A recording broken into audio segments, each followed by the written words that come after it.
Good evening, ladies and gentlemen, and welcome to Menasha, Wisconsin, as we have Fox River Classic Conference, FRCC South. Good start here on this one. FRCC South matchup between the visiting Oshkosh North Spartans and the Menasha Blue Jays. J-Town, Justin Shashesky, Katie Leckton to my right. We're ready to produce a great Thursday night action here as the sun's setting over the highway and the lake to our right. It's a beautiful night for football, and we are glad to have you aboard for this one, as we're going to dive on into this pregame show with a little bit of information about both teams. First, for the Oshkosh North Spartans, this is one of the hottest teams in the state right now. A 32-14 victory over Manitowoc Lincoln last week. A big-time victory for them, and the wins just keep rolling in. 3-0 on the season, 1-0 in the conference. That is the victory over Manitowoc Lincoln. Offensively, 31 points per game, 393 yards on average, and it's a pretty balanced attack for the Spartans. 209 through the air and 183 on the ground per game. A little bit more scoring on the ground with 8 touchdowns on the ground, 6 through the air. Defensively has been a big-time topic for both teams. The defense has been pretty solid for both teams. First, for Oshkosh North, 14 points per game, 241 yards, 188 through the air allowed. But the big thing here is they've been able to stop the rush, and that's going to be big tonight against Menasha, only allowing 53 yards per game. 4 interceptions produced by that defense, and these aren't completely accurate. I could only find 2 games worth of stats. Manitowoc Lincoln did not want to post their stats, making it difficult for me to get my pregame prep in. But so that's the 2-game average. The scoring obviously is not 14 points per game. That's a pretty solid defensive number. Offense is led by number 17, Bryce Ott, the 6'7" senior, 42 of 70, 613 yards, 6 touchdowns, 3 interceptions. He also has 150 yards on the ground. Rushing leaders, there's 2 of them. Jamari Scott, 53 carries, 231 yards, 6 touchdowns. He also has 76 receiving yards. And Jamad Thompson Schreck, 16 carries for 148 and a touchdown. Through the air, Bryce Ott looks for number 11, Dalton Clark, 13 catches for 215 yards and a touchdown. Amari Davis has 7 receptions for 165 yards and 2 touchdowns. And Xavier Waters has 2 touchdowns as well. Switching sides over to the Menasha Blue Jays. This Menasha Blue Jays team, looking at their stats, very, very good team once again. And obviously on paper is not a good way to look at a team, but you watch some of their game film, they're pretty dominant. Last week they had a big-time victory over Green Bay West, and I forgot to write down their stats. 42 points, 42-7, that was the score of that one. A big offensive flurry for the Menasha Blue Jays and their conference opener in Green Bay. 31 points per game, 277 yards. And like I said earlier, it's all but a little done on the ground. 181 yards on the ground with 9 rushing touchdowns. They throw the ball a little bit, averaging just under 100 yards, and they have 4 touchdowns through the air. The defense is going to be the big story for Menasha. Can they stop this high-powered Spartan offense? 22 points per game is their average, 264 yards, with 124 allowed through the air and 140 on the ground. They're going to have to stop the run to be successful in this one, much like the Spartans on the other side of things. The quarterback for the Blue Jays is Paul Schmolinski, 20 of 35, 289 yards through the air, 4 touchdowns, 0 interceptions. But he has a ton of rushing yards, 281, leads the team in rushing yards. He also has 5 rushing touchdowns for 9 total touchdowns. Logan Benz, leading rusher, 23 carries for 177. Carter Ratau has 2 rushing touchdowns as well. Through the air, Schmolinski looks for Taden Wilkie, 5 receptions for 68 yards, 2 touchdowns. And Hayden McGuire, 5 receptions for 65 yards and a touchdown. Talking with the coaches from both sides, it's a new teams that I've never had the privilege of seeing in person, so this is going to be interesting for me. Menasha said when I was talking with the coaches on the sidelines, a lot of ground and pound. They want to dominate the line of scrimmage, and they're going to try to do that tonight on the ground. In Oshkosh, they were going to do what they've been doing all season. They have the high-powered offense. Get that going in any way, shape, or form, and keep the ball moving on the offensive side of things. Don't let the Blue Jays slow them down. FRCC action tonight. All teams in action tonight here on September 11th. Notre Dame is in Green Bay East. Sheboygan North is taking on Manitowoc. And Green Bay West is in Sheboygan playing Sheboygan South. The conference standings, obviously only 1 week into the conference. Looks like this Notre Dame, an impressive 3-0. I seen that team week 1 versus Kaukauna, a very impressive team. They're 1-0 in the conference, 3-0 overall. Oshkosh North, the other undefeated team, 3-0 regular season, 1-0. Menasha, 1-0 as well. They have a 2-1 record. Green Bay East, 1-0 with a 1-2 record. Sheboygan North, 0-1 in the conference, 2-1. And then the rest of the teams, Green Bay West, Manitowoc Lincoln, and Sheboygan South, all with 0-1 records with 0-3 overall. Some of these teams will be getting their first wins tonight, and some of them will be continuing looking for them as the season goes along. We're going to step aside here and listen in to the pregame festivities here in Menasha.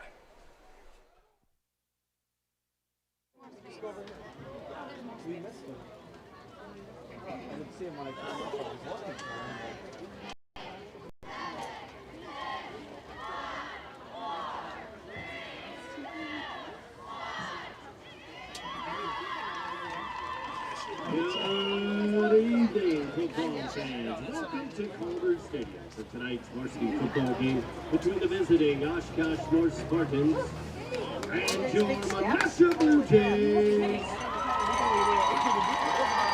Menasha High School and the WIAA expects that all spectators promote the ideals of good sportsmanship by applauding good play and showing respect for all players, coaches, and officials. Remember, sportsmanship is everyone's responsibility. And now at this time, we ask if you're able to, please rise. And to honor America, those defending our freedom, please remain standing. Remove your hats, place your hand over your heart, face the flag for the playing of our national anthem, performed tonight by the Menasha Pep Band.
Back here in Menasha, a beautiful rendition of the national anthem performed by the Menasha High School Pep Band. Of course, both teams finishing up their pregame routines. Luke Ott, the head coach for the Oshkosh North Spartans, and Jeremy Korth, head coach of the Menasha Blue Jays, as they run to the center of the field, sporting the American flag and a Menasha flag of their own. We're moments away from varsity action on a Thursday night. Sun setting. We have a beautiful setting here for football in Menasha.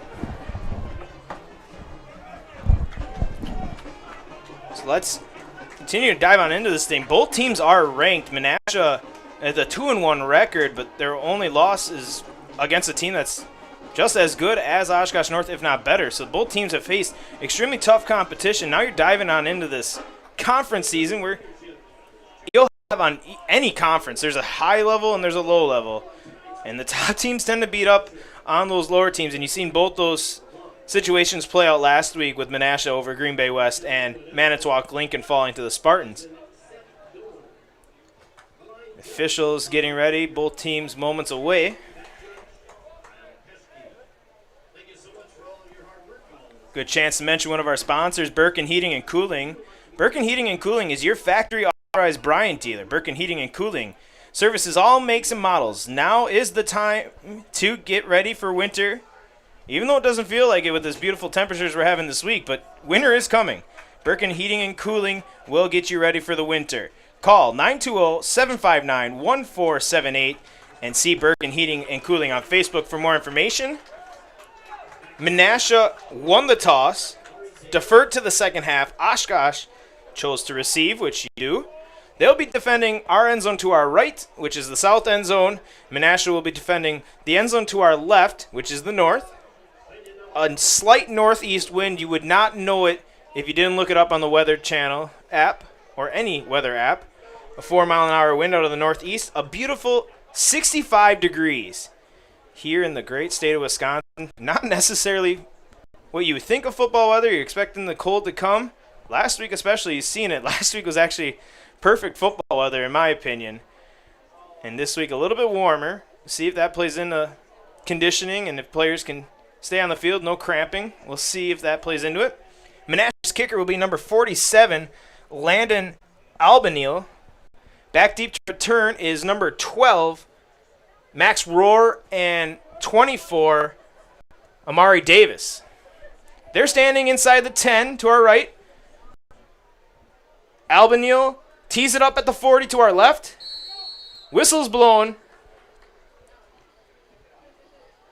Kick is away, and we're underway here in Menasha. A little pop-up kick. Hits at the 20, checks up, but fielded by Upman and brought down immediately. Upman, Brendan Sawell. Good knowledge there to make the catch and not let the Menasha Gunners get it. Tackled immediately at the 24. 1st and 10, Oshkosh North. Bryce Ott now taking the field with this team of star offensive players. Really a all-star team of offense, it seems, for this Oshkosh North Spartan team. 393 yards of total offense. Jamari Scott to his left, out of the gun. Slot to the right, snap, handoff going to the right. Scott into the second level across the 30, and that's a great start. Gain of 9 on the carry for Scott. And that's a great start if you're the Spartans. Defense is going to be the key for both teams. And it's going to be which team can stop the run. If you're the Spartans, you want to get the run going to open up the passing. Hard count there, nothing doing. They're going to get the offsides. Neutral zone infraction on the Menasha Blue Jays. Free first down for the Spartans. But that's what it's going to be. Which team can stop the run? Because obviously, looking at the stats, I mean, Oshkosh North, a very balanced team. But when you're balanced, that opens up both passing and rushing. But if you're Menasha and you can get the run game going, that's your bread and butter. Slot left, lone receiver to the right. Scott on the right hip of Ott in the gun. The big 6'7" quarterback gets a snap. Deep drop, under pressure, far throw to the outside of Scott, and incomplete on the wheel route. Great coverage there by number 24. Not listed on their roster. Love it when that happens. Incomplete pass, though, for Ott. Brings up a 2nd and 10.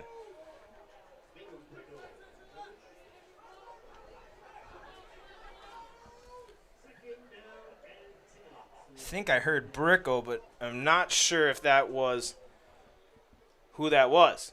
2nd and 10, no huddle offense for the Spartans.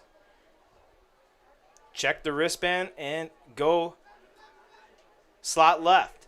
Lone receiver right. Snap, handoff, fake.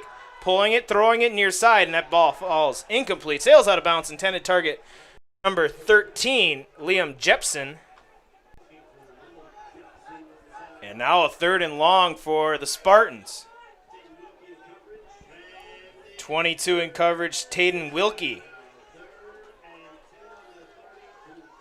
3 receivers to the right now, lone tight end, tight to the formation. That's Andrew Brockman on the left. Scott still in at running back. Hard count, and they're going to get a flinch on Brockman at tight end. And it's going to be backed up deeper now, 3rd and 15 up and coming for the Spartans. Just a flinch, but that's all it takes on the offensive side of things. Backing them up 5 yards and redo 3rd down. Slot to the right, lone receiver, 13, Jepson to the near side. Ball marked at the 33-yard line. Ott gets the snap, deep drop, looking. He got a little tunnel screen, and he's got his man. Coming upfield across the 40. He's going to get the 1st down and some more into Blue Jay territory and knocked out of bounds. Big gainer there. 20 through the air to number 11. That's Dalton Clark, leading receiver for the Spartans, and a 1st and 10. First completed pass for Bryce Ott, and that's a game changer. Kind of looked like a running back screen initially to the right. Had Jamari Scott go to the flat there. The offensive lineman released on their screen, and it was a beautiful tunnel screen for Clark. Now handoff going to the right. Jamari Scott makes a man miss, bounces it to the outside. Crossed the 40 and knocked out of bounds. Just short of the 1st down yardage. Ball at the 37. It's going to be 2nd and 1, and this is a beautiful spot if you're an offense. You take the shot. You have an easy 1st down. Well, I shouldn't say easy, but a close to easy 1 yard to get. So do you take the shot here, or do you play conservative and get a 1st down right away? Ott calling out the play inside the 10:53 mark. Scott to the left, hit, trips to the left. Hard count, not jumping this time. And the Spartans check their wristband and change the play. Snap, Ott, quick bubble screen near side. Bobbled for a second and caught, brought down at the 27-yard line is number 24, Amari Davis, and that's enough for a 1st down.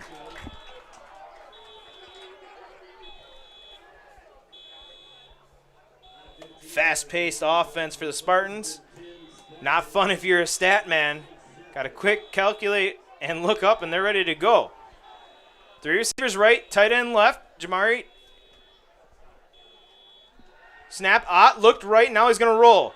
Time, throwing, jump ball, corner, end zone, touchdown, Spartans. No, they're going to say incomplete. Looked good from this angle. Going to Clark. Must have bobbled it. It looked like he was in bounds, but... And that will give us an explanation. The Menasha student section saying Butterfinger, so must have dropped the ball on the far side. Brings up 2nd and 10 now. Good ball by Ott on the run. Great route by Clark, able to chase that one down. Slot to the right, tight end also on the right side of the formation as well. Hard count, nothing doing. Ott changes the play. Lone receiver is number 13, Liam Jepson on the near side. Ott drops, looks left, now rolls left. Plants his feet, throws, he's got his running back. Touchdown, Spartans. 1 play later, gets it to Jamari Scott. And we're on the board here early, a 27-yard touchdown strike from Ott to Scott. And the Spartans on the board here quickly. With a flag. Oh, goodness. A great touchdown call on my part, but a flag, a holding penalty on the Spartans. Will back it up, and I got to cross this off on my stat sheet now. Another great ball on the run from Scott. And that's the second time they used a wheel route for Scott out of the backfield. It was there. Somehow found that bubble. He was wide open. Shooting themselves in the foot and backing themselves up are the Spartans. Ball marked at the 37-yard line.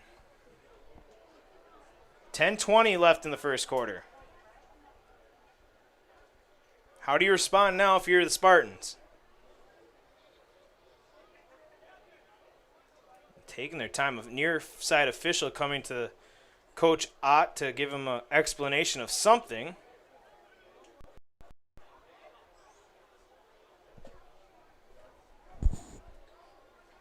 And now are we ready? Yes, we are, says the referee. Play clock starts. 10:20. Ball marked at the 37. 2nd and 20 for the Spartans. Ott, slot to the right. Pumps, now under pressure. Escapes for a second, but then is brought down. Big number 32 on the tackle. Dylan Sendejas. And now the Spartans facing 3rd and very long. And taking advantages of mistakes are the Blue Jays.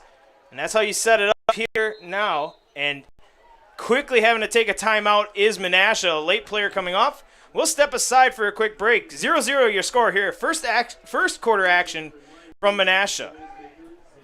Hi friends, are you a retiree like myself and have some spare time and wanting to meet new people? I drive school bus for Cobeson Buses. I enjoy seeing many smiling faces and I still have time for the activities I enjoy. Cobeson Buses offers a flexible schedule and it's a well-paid part-time job. It's the perfect balance of work and play. Come join me make a difference in your community. Visit Cobeson.com for more information and to find a Cobeson terminal near you.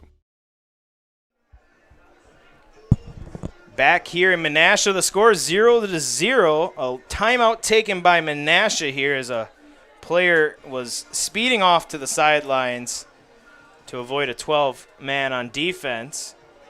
Story here early in the first quarter is the Spartans have had some big plays, but have had some critical mistakes, dropped pass in the end zone, a touchdown called back due to a hold, and now you're looking at a 3rd and 24 from the 41. 4-down territory for the Spartans. Slot to the right, lone receiver, Jepson to the left. Ott, deep drop, pressure, setting up a screen. They got Scott, and now Scott's going to make some plays. Across the 30, 25, and slung out of bounds near the first down yardage. They're going to say about a yard short at the 18-yard line. And that's a big answer for the Spartans after a holding on a touchdown play. They go right back to Scott through the air. And now you're looking at 4th and short in 4-down territory, and here come the Spartans. Menasha late subs, and they're going to have 12 on defense. And Ott did not catch him, though. Full house, and Coach Korth calls his second timeout here in the first quarter. We'll step aside. We're still 0-0 between the Spartans and the Blue Jays on Zaleski Sports. I actually described Fox Valley Tech as a home away from home. It was very comforting that it was a class size of 20 people or less. Cost is a huge factor. When I look at Fox Valley Technical College, you're not spending that much for a degree. If I was 30 when I went back to school here, I have had no regrets. I think the hands-on training really sets us apart. They will do anything to make sure that you succeed. You are going to get the education that you came for.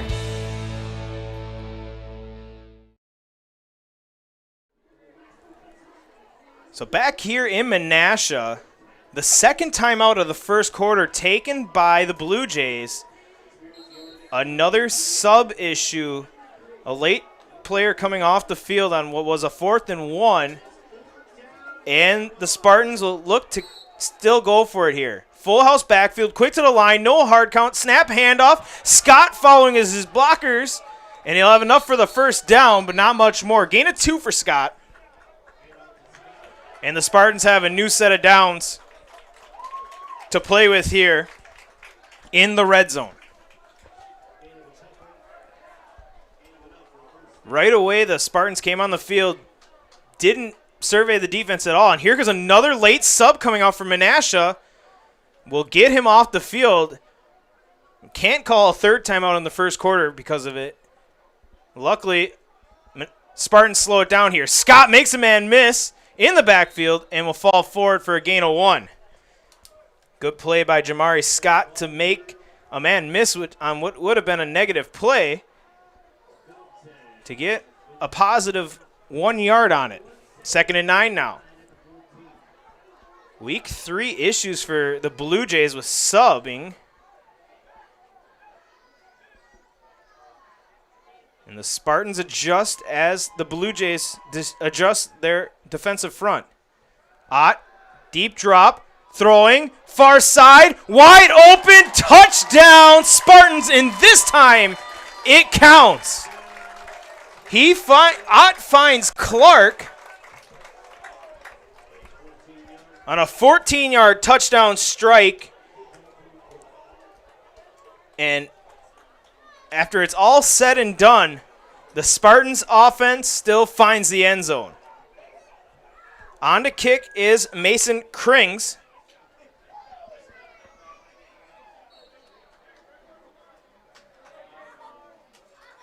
Snap low, kick up, and it's a beaut, and that makes the score 7-0. Spartans with the early lead. Blue Jays coming up here on Zaleski Sports. Are you ready to give your kids a head start on smart money habits? With Abbey Bank's Bright Future Checking, kids and teens can learn to manage money with you right by their side. They get their own debit card, and you can keep an eye on spending with easy-to-use mobile banking and card controls. The Bright Future Checking account has no fees, no minimum balance, and kids get a bonus after the first deposit is made. Give your child the power of independence. Stop in or visit abbeybank.com to get started. Abbey Bank is member FDIC.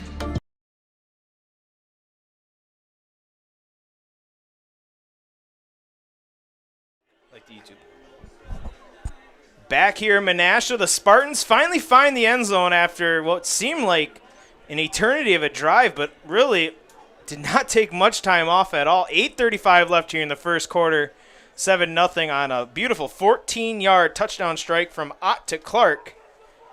And now we'll see that Menasha rush offense versus this tough Spartan rush defense. Kicking is Krings. Ball teed up at the 40. Fuentes, and I cannot see the number on the far side for the Blue Jays, standing inside their 10. And this ball will be kicked into the end zone. Excuse me, that is number 1, Rubert, and number 4, Sinyanje. Neither will get a chance to return it, and on will come the Blue Jay offense. Paul Smolinski, quarterback, will lead the charge. One of the best dual threat quarterbacks in the state.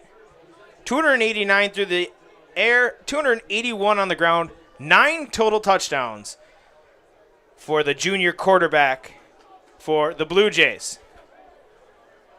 A little fast huddle offense for the Spartans. Now our first look at the Blue Jays offense. Smolinski will have a loaded pistol. Fullback to his right, tailback directly behind him. Faking the handoff, throwing it to the flat, and incomplete. Intended target number 34, Denny's. And it'll bring up a second down. The ground and pound offense for the Menasha Blue Jays has been all that it's been advertised all season long. Talking with the coaching staff of Menasha before the game, they said we know how to win football here when fall rolls around in Wisconsin, and that is on the ground, and that is a very true statement. A lot of state winners do it on the ground. Out of the gun with 2, I'd say, extra guards in the formation, and Smolinski pushes the pile forward for a gain of 9. Love seeing new offenses and different ways to run an offense. Really, in any team, it's always fun to see what their niches are and how they run. And that's a new one. I really haven't seen that, where they have fullbacks directly behind the guards. And they're ready to go, and that's what they're in the same formation now. Double fullback, running back, left hip of Smolinski. And quarterback power to the left this time. Across the 30, and that's enough for a Menasha first down. Give him a gain of 2. 1st and 10, ball marked at Menasha 31-yard line.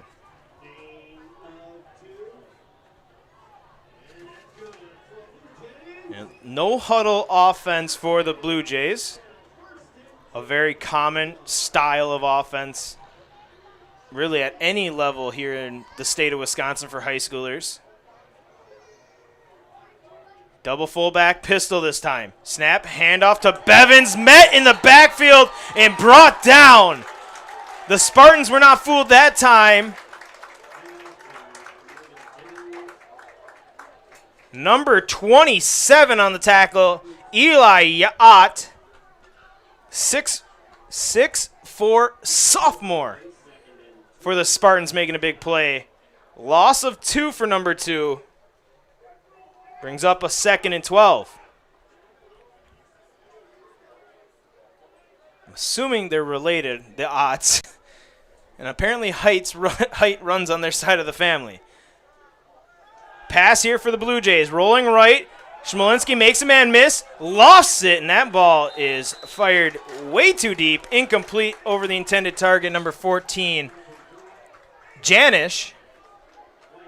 And 3rd and long up and coming now. 2nd pass attempt and 2nd incompletion for Smolinski.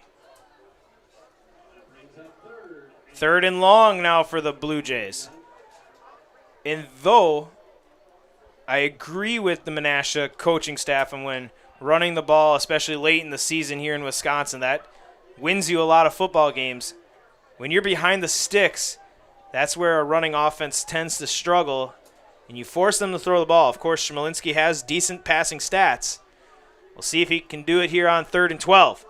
Fake the handoff. He's going to run it up the middel and into Eliot's hands and brought down. The ball popped out late. None of the officials saw it, saying he was down. And Smolinski will set up a 4th down. Give it 4th and 7. Gain of 5 for Smolinski on the ground. And on comes the punt team for the Blue Jays. Back deep to return for the Spartans, Max Rohr. Kicking, Samari Sinyanje for the Blue Jays. Rohr standing at the 35-yard line of Oshkosh North. Extra protection for the Blue Jays here. The Spartans look to bring pressure. One gunner, low snap. Samanje is going to have to make a play and loses the ball, but it falls into a Blue Jays' hands. And a great turn of events for the Spartans.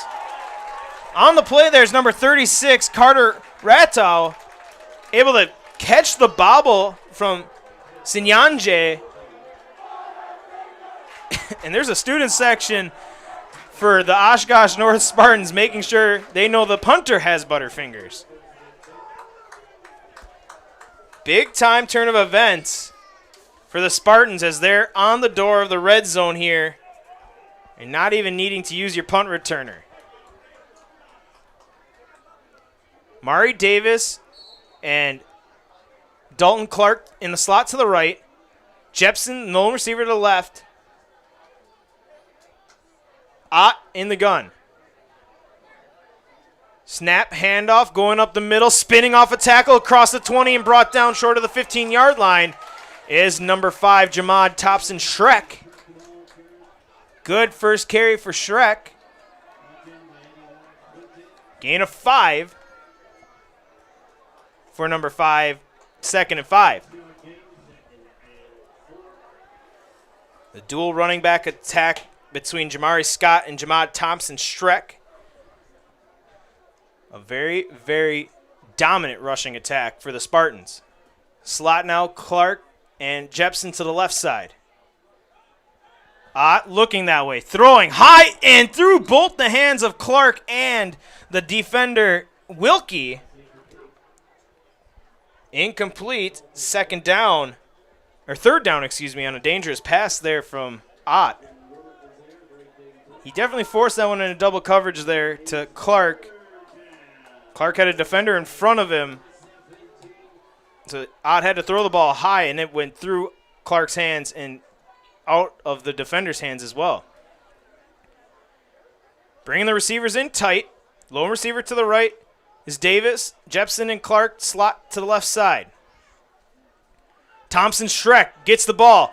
He's going to get the first down yardage, and that's it. I guess it'll depend on the spot. It's close, and they will call the first down. 2 carries, 5 yards each for Schreck. 1st and 10. Ball marked at the 12-yard line. And the Spartans on the doorstep for another early score. Slot left, lone receiver to the right is Davis. Thompson Schreck on the left hip of Ott in the shotgun. Hard count, nothing doing that time. Spartans check to the sideline, check the play.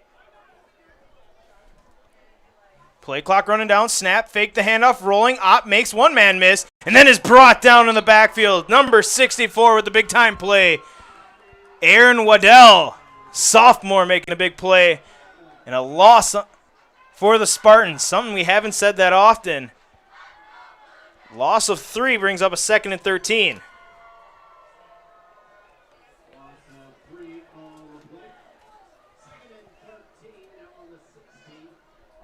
Back in is Jamari Scott. Slot right. Lone receiver Jepson to the left. 2nd and 13. Ball marked at the 16-yard line of Menasha. Spartans threatening. 3:37 and counting here in the first quarter. A 7-0 ball game. Ott. Bubble screen to the far side. He's got Clark. Clark spins off his blocker and is brought down. Gain of 4. He's going to set up a 3rd and long.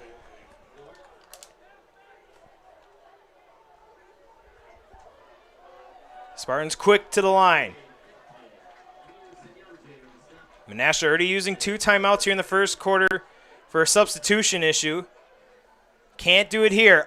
Looking left high. He's got Scott. Scott at the 5. Runs over a defender and will get the first down yardage. 1st and goal, Spartans. Gain of 10 to Scott. The 10th pass attempt of the evening for Ott. 1st and goal, Spartans. Davis will check out. Spartans bring in the heavy package. Full house. Backfield. Extra lineman as a tight end. Snap, handoff. Scott hit at the line of scrimmage and brought down. Oh, and there's a little extracurriculars on the far side. No call. No gain for Scott.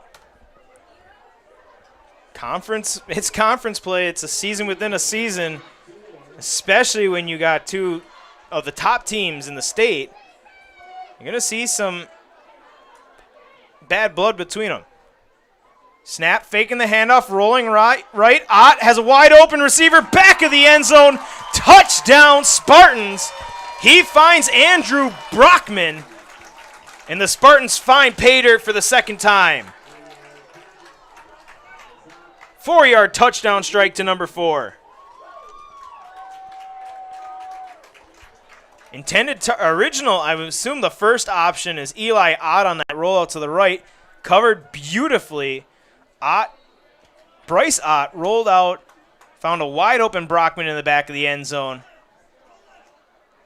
Krings does his job and adds an extra point. And the score goes 14-0. The Spartans ahead of the Blue Jays here on Zaleski Sports.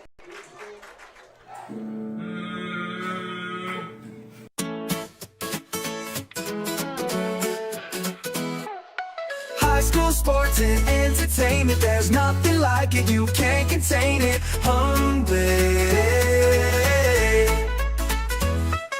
Friday nights with hometown pride, Zaleski Sports is statewide hype. Cameras roll, the crowds go crazy. Live stream gold, it's never lazy. Play so big, you'll replay it twice. Coverage bold, it's really nice. High school sports and entertainment, there's nothing like it, you can't contain it.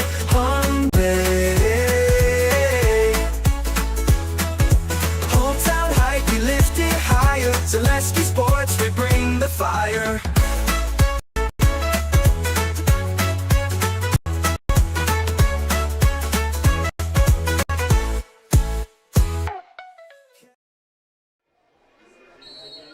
Back here, Menasha, the score 14-0. The Spartans offense getting it done through the air. The second touchdown pass for Bryce Ott, finding Brockman in the back of the end zone. Little tight end touchdown is always a good thing. It's always National Tight End Day somewhere. Extra point good by Krings, and this kickoff will not be returned as well. Second touchback for the kicker, Mason Krings. And we'll see if Menasha can get that offense going. A slow start. Really, the slow start is overshadowed by the mess up on the punt, the high or low snap, and then Sinyanje was not able to get the kickoff, and nearly was a fumble that could have been returned for a touchdown, but Spartans had great starting field position inside their 25-yard line of their opponents, and they make short work of it. And here come the Blue Jays trying something a little different. Three receivers to the left, the double tight end package. Pump faking Smolinski, he's going to roll. Runs into one of his own men and is going to get brought down. In there on the tackle is Andrew Oler, another 6'7" player for the Spartans. He will get two, though, on the carry, Will Smolinski. And this is a big drive if you're the Blue Jays. You do not want to fall too far behind when you're a rush first team. Trailing 14-0 here late in the first quarter. Same formation they'll send. The skilled players to the left. And they're going to roll to the left, and it's like an option rollout pass. And he's got his man, number 22 on the far side. Number 22 is Taden Wilkie. I think that's a lateral. I'm going to give it as a rush. Gain of 4. Brings up a 3rd and long. Roar on the tackle. I didn't see the official if he said that was a backward pass or a forward pass. To me, it looked like a lateral. We're going to call it a rush for Wilkie. 3rd and a long 4 here for the Blue Jays. Double fullback. Smolinski power to the right. Into that Spartan defense, but able to make a man miss, and across the 30 he goes, and he'll get a first down.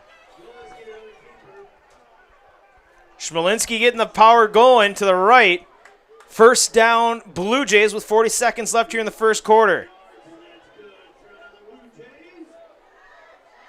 Ball marked at their 32-yard line.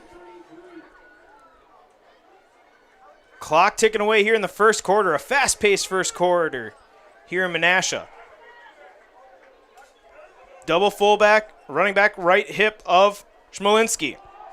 Quarterback power to the right. And he'll get across the 35 to the 36. And he'll bring up a second down, which I do believe will be the last play here in the first quarter. And it will be. 1 quarter down here in Menasha.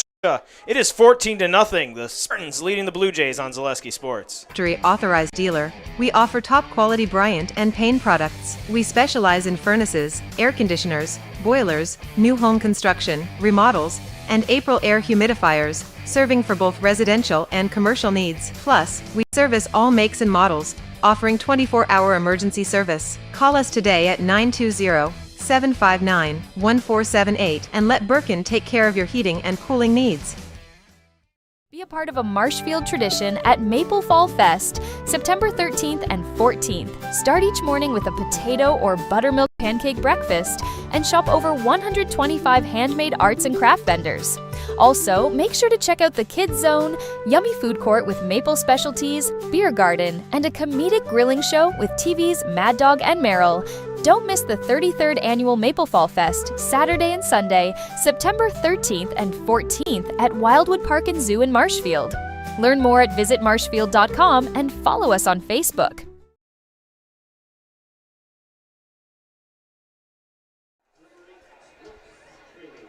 Back here, Menasha, second quarter, moments away from getting underway.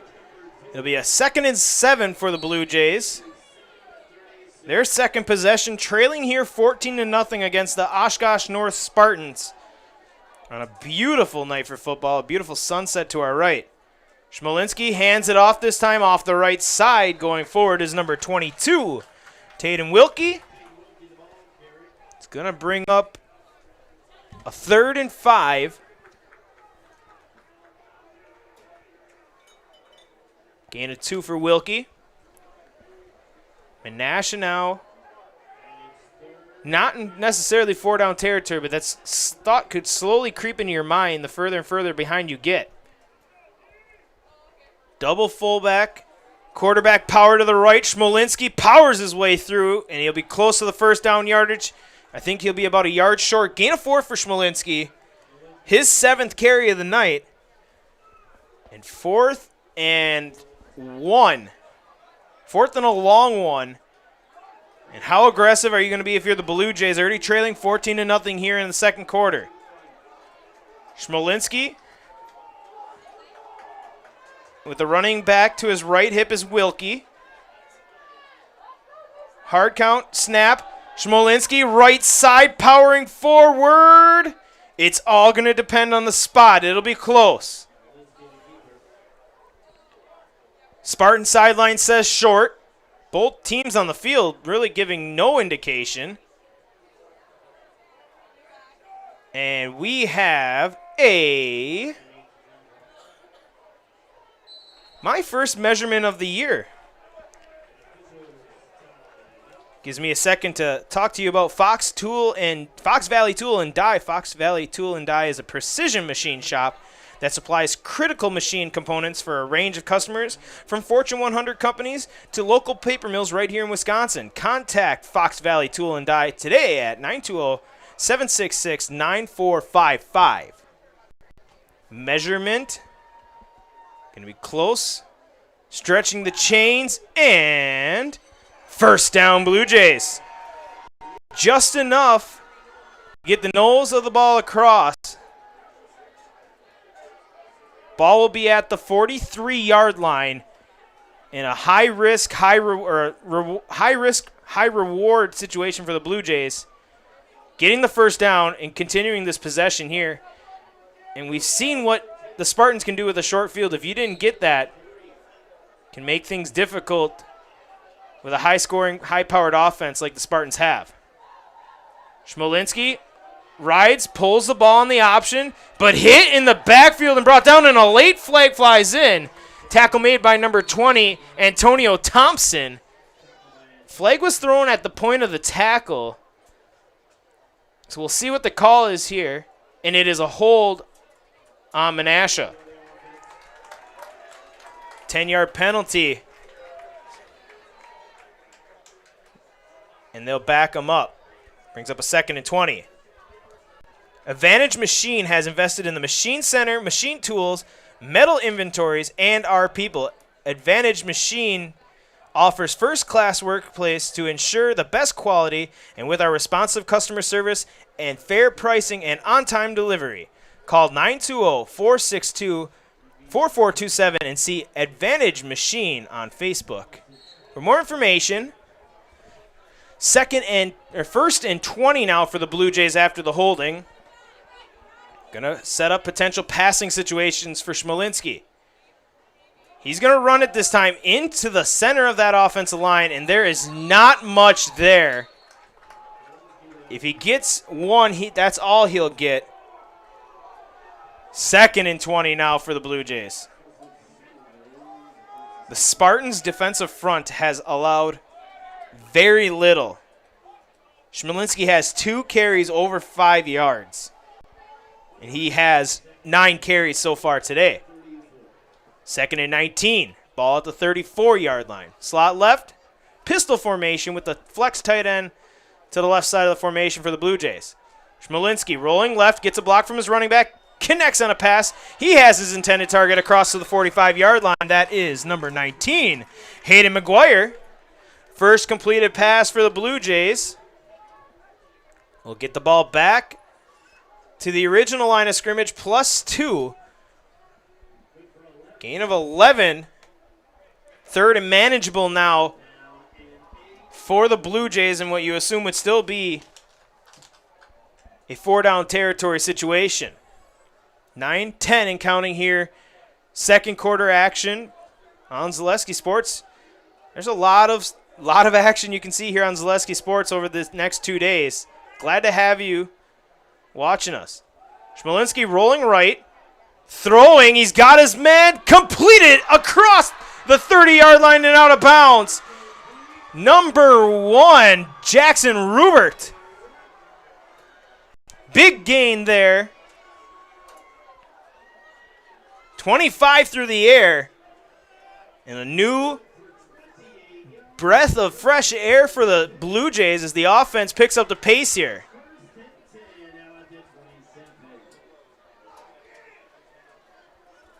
Correction, that was actually Shamari Sinyanje, receiver for the Blue Jays. Number 4 looks like a 1 tight number. Schmalinski throwing, end zone, jump ball, intercepted Spartans. Breaks a tackle in the end zone, and now will kneel it down. Dalton Clark. Schmalinski got it there, but threw it into double coverage to an undersized receiver. And Dalton Clark did a great job of high-pointing that one and bringing it down. And a turnover for the Blue Jays. Right when things were starting to go your way, you had momentum rolling, take a shot to the end zone. And worst case scenario happened there. Oshkosh North ball at the 20. And really, Clark could have returned that. There was really nobody around him. He had a convoy in front of him, but took the knee. And he'll trot out on offense and try to do it offensively. Bryce Ott in the gun. Slot left, low receiver to the right. That's Davis. Handoff will go to Scott. Scott bounces it to the outside. Gets around the 25 into the 30. Knocked out of bounds right before the 30. Say he stepped out of bounds at the 27.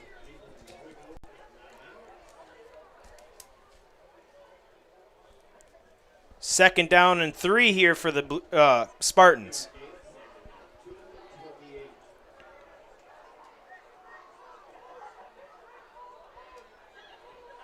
Three receivers now to the right. Tight end Brockman to the left.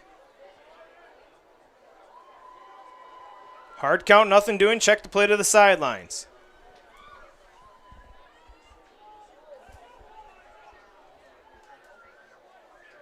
Bryce Ott surveys the defense, gets a snap, quick throw to the near side. He's got his man Clark.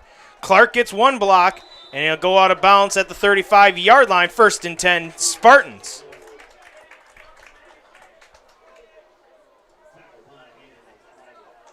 Gain of 8 to Clark.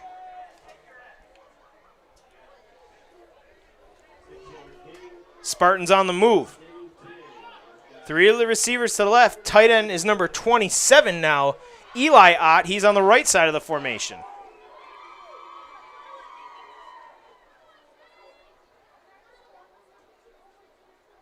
Four down front. 3 down front with 2 outside linebackers. A 3-4 technique for the Blue Jays. Play clock running down. Snap, handoff will go to Scott. He breaks through to the second level and will get a big gain there. Gain of 8. And he's been a big yard running back today. 4 carries over 7 yards. And only 7 carries on the day for him. Early work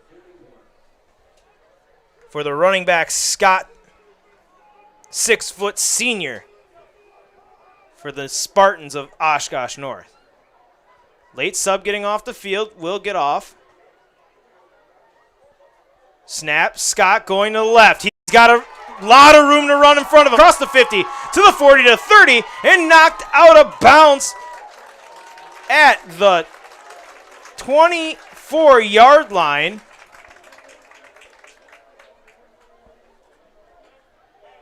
$35 yards. And Spartans able to catch up to him. That was almost a house call for Jamari Scott.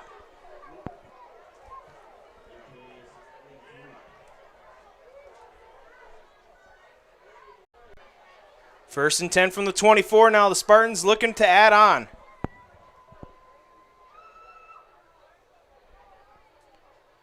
Ott looking right, now will tuck it himself. The big 6'7" quarterback breaks a tackle and slides down just short of the 15-yard line. I say he initiated the slide at the 18. Be a gain of 5 for the big quarterback.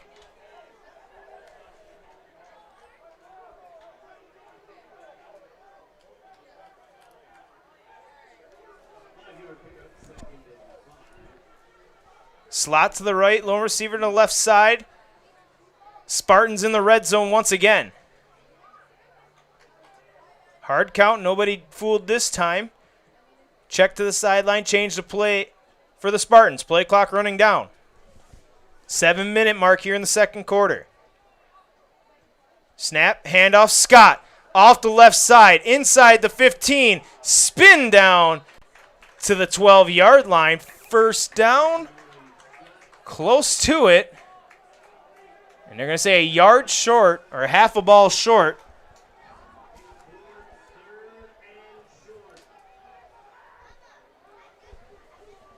And the Spartans quick to the line. Snap, Ott. Time now flushed out of the pocket, hit in the backfield, and brought down. The Blue Jays get to him. 56 on the play.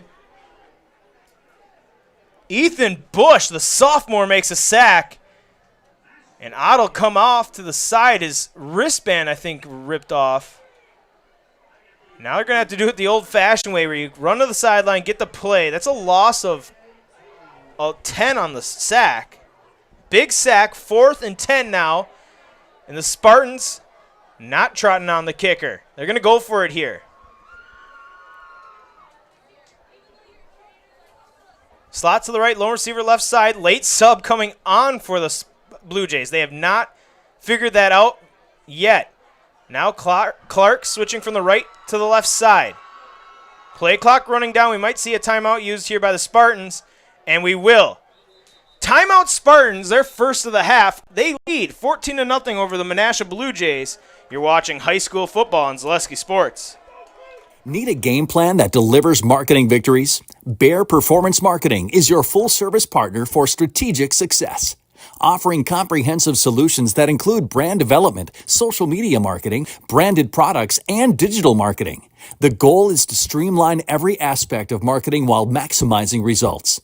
With a focus on clear, transparent communication and a driven team ready to hustle, Bear Performance Marketing is your partner for marketing that outperforms the competition. Learn more at bearpm.com.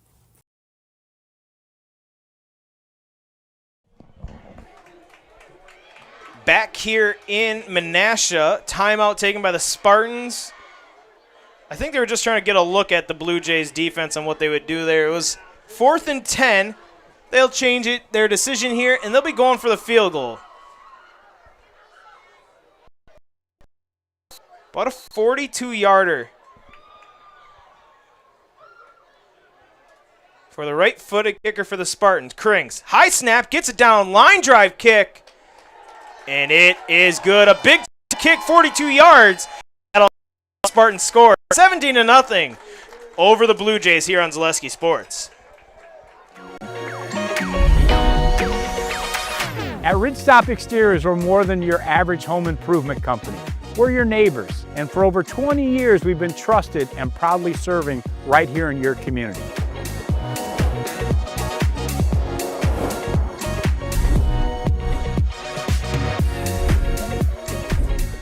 Customer service is our #1 goal. Call now for your free estimate. Ridgetop Exteriors. Back here in Menasha, the score 17-0, a 42-yard field goal by number 3, Mason Krings. Extends the lead for the Spartans over the Blue Jays. Each year, more than 6,000 high school students get their head start on their college education thanks to dual credit classes made possible by Fox Valley Technical College. These college-level classes that high school students take for free, saving them on average of more than $600 per student. Learn more at fvtc.edu/gettechnical and learn more about Fox Valley Technical College dual credit classes. Krings, 2 for 2 on touchbacks on his kickoffs. Raise of the hand, whistle blown, approach, and 3 for 3 goes number 3. 3 touchbacks for the kicker, and it's an impressive start for him. 1 for 1 on field goals, 3 for 3 on touchbacks. Worst case scenario avoided if you're the Blue Jays. The Spartans had a short field, did not score 6, only score 3, so it stays 17-0. Blue Jays still trailing.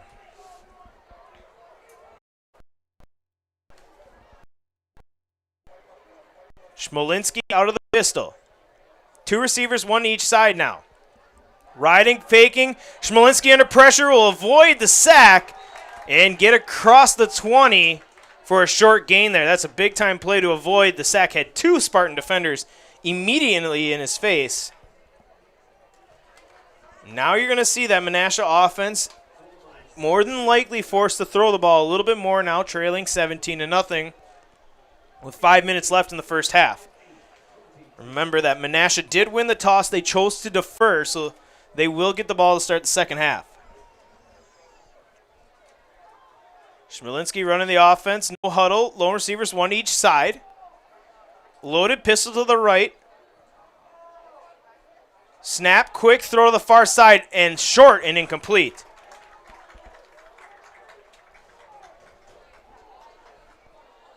Travel Leaders Discovery specialize in creating personalized, unforgettable, and stress-free travel experiences for individuals, families, and groups of all sizes. Travel Leader Discovery is a full-service agency booking beach vacation, cruises, hotel, air hotel, Disney, house rental, business, romantic travel, and family vacation. Anything you want to do, anywhere you want to go, they can get it done. Travel Leaders Discovery. Call them at 833-TL-TRIPS or visit them at tltrips.com. Third and 8, Smolinski under pressure, throws, bobbled, and incomplete. In and out of the hands of the intended target, Wyatt Janish. And now it's 4th and 8, deep in your own territory. And unfortunately, I do not think you can think about going for it here. You're going to have to punt it. Ball at your 22-yard line. Do you get tricky with a fake punt? Very risky move. Nobody guarding the gunner to the right side. And now they'll get a guy over there. Sinyanje to punt. Better snap this time. He's rolling, and it's going to go for it. Across the 20 to the 25 to the first down yardage. And judging by his reaction, I don't think he got it. Kind of looked disappointed. It's very close. And it is a first down. Big-time play by the punter, getting the first down, gain of 8, and that's all he needed. Shamir Sinyanje immediately, I don't know if Menasha does that rugby-style kick where they roll before they kick, immediately got that snap, a nice clean snap, tucked it immediately, and there was no doubt in his mind that he was going for it. So once again, high risk and getting the reward of the Blue Jays deep in their own territory going for it. Now Smolinski going to have to throw, and he's in and complete. In and out of the hands of number 14, Janish once again. That was a rifle throw in there. Tight coverage by the Spartans defense. 2nd and 10 for the Blue Jays. Janish will check out, and he'll check in number 5, Cameron Hahn.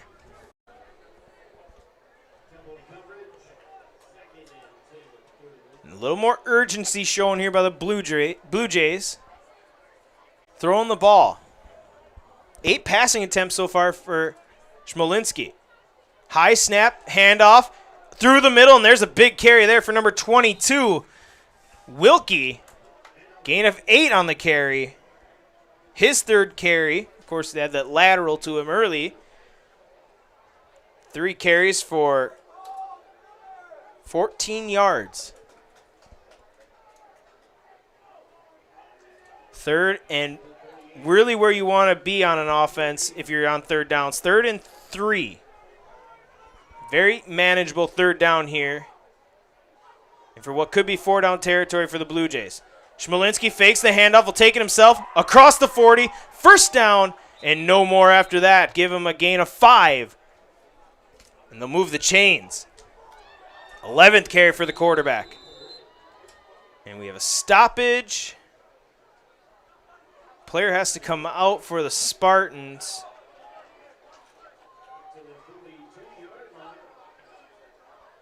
Number 69 checking out for the Spartans. That is Mijelwitz. Not getting checked out. Must be, the helmet must have popped off. Snap. And this Blue Jays going with it. And there's going to be 15 yards added onto this one.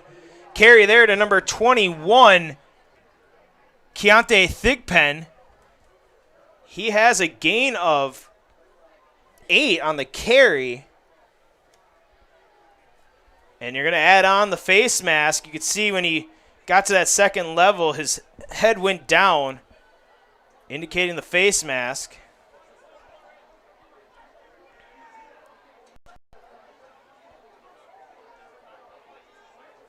When they're calling a was not a face mask penalty. Or was it a face mask? 5-yard variety face mask, and the Blue Jays are ready to go. Quick to the line. Quick throw. He's got his man on the near side. Across the first down, across the 30, and tackled just short of the 25-yard line is number 1, Jackson Rubert. Gain of 20 through the air on a very quick pass. And once again, the Blue Jays finding some momentum here on offense. Looking not to have it end with a turnover like the last time. Inside the 25-yard line. Ball at the 25-yard line of the Spartans. Snap. Handoff. Thigpen up the middle. Flag flies. And they'll have a short gain here of about 3, but we'll see what the penalty is. Near side official making the call.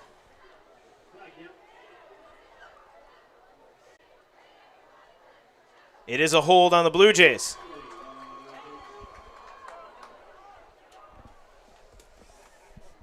So Keontae Thigpen's rush will be negated by the holding penalty. We'll redo first down. Need a game plan that delivers marketing victories? Bear Performance Marketing is your full-service partner for strategic success.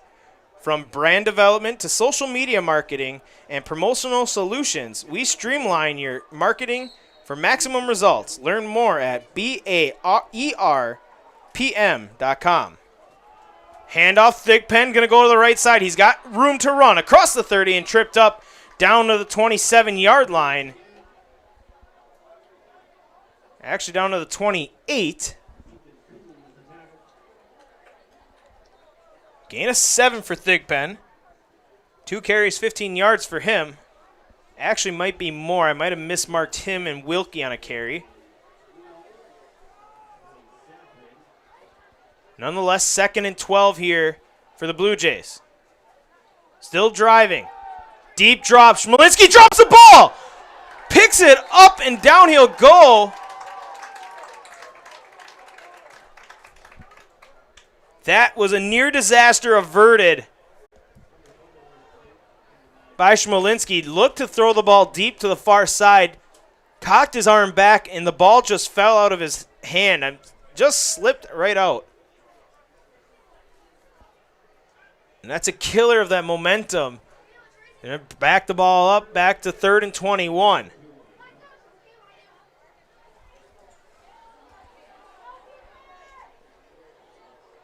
Thigpen will get it up the middle, hit and brought down immediately. Gain of 1. And just like that, the momentum for the Blue Jays is stopped. In on the tackle is number 52, Lucas Davis. And a stoppage, timeout Spartans. Timeout Spartans will step aside. You're watching high school football on Zaleski Sports. We're back with better halves. Jane is looking for a better health plan. Jane? I need someone who'll make time for me. So, how would you two get to know me? You want time? I'll keep you on hold all night long. He sounds gross. Jane, I'm Steve from security. I won't treat you like a number.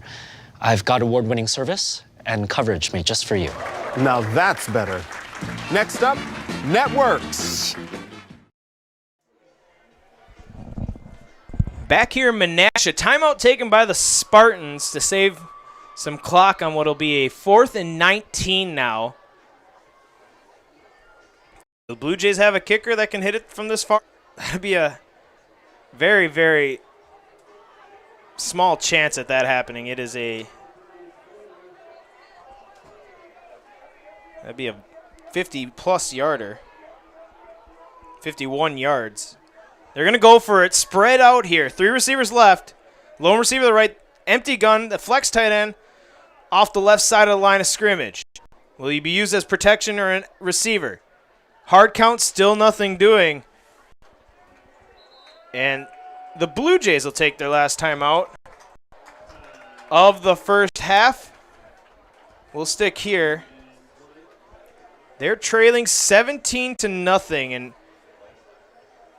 a 51-yarder in high school is very close to as impossible as you can get. I'm assuming you're going to see the Blue Jays take a chance here in throwing a jump ball with the hopes if it's intercepted, it works out as a punt. No timeouts left for the Blue Jays, though. Leaves them a very small chance of getting the ball back here. So you want the first down for sure. You got to make a play go 19-plus to get that. If you're the Spartans, though, a stop here, a sack, turnover on downs would be ideal. You can get an interception with a good return. That's also an ideal situation. They have one timeout, currently leading 17-0. The Blue Jays will get the second half kick. The Blue Jays looking to maybe get a score before then. The Spartans would like to get a score and go up one more time. 3 receivers left. Lone receiver to the right. Going that way. Jump ball. Flag flies. And it's going to be passing interference. Did he catch it? He has the ball. I do not think he caught it. But passing interference, yes, they're indicating an incomplete pass. And will it be offense or defense? I'm assuming it'd be defense. Which will be 15 yards, but not an automatic first down.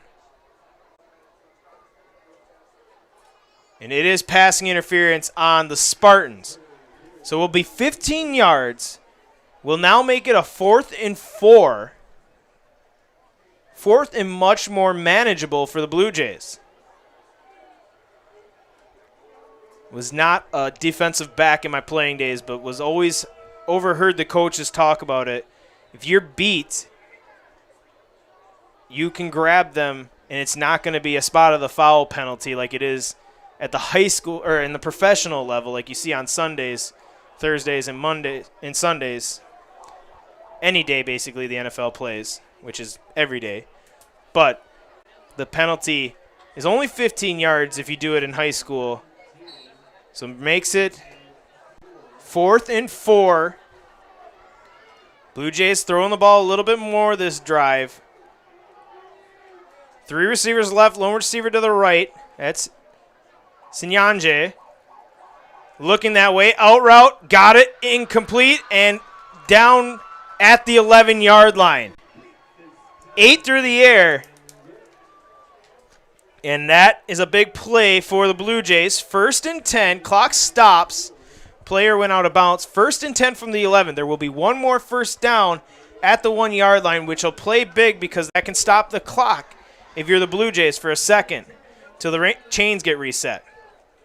The Blue Jays, though, in spread, looking to throw. Looking left. Smolinski throws, jump ball off the hands and incomplete. Try to get it to Wilkie, and he almost reeled that one in just off his hand, and he is hurt. And we'll step aside for a short break. 17-0, the Spartans lead the Blue Jays here on Zaleski Sports. Get more sales, more customers, more employees, more community support. Let Zaleski Sports help you today. Our advertising rates are less than what you have in your pocket now. People just like you watching this broadcast are your next customer or team member. Plus, you'll have the satisfaction of making sure that our light continues to shine on these student athletes. Use the phone in your hand. Email us now. Located on County Road KK, Birkin Heating and Cooling has proudly served Kaukauna for over 30 years. As a Bryant Factory authorized dealer, we offer top-quality Bryant and Payne products. We specialize in furnaces, air conditioners, boilers, new home construction, remodels, and April air humidifiers, serving for both residential and commercial needs. Plus, we service all makes and models, offering 24-hour emergency service. Call us today at 920-759-1478 and let Birkin take care of your heating and cooling needs.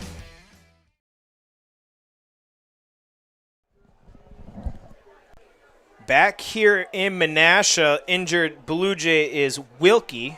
Taden Wilkie is walking off under his own power with a slight limp. We'll keep a check on his status as the game goes along. Brings up a 2nd and 10, the incomplete pass to the near side.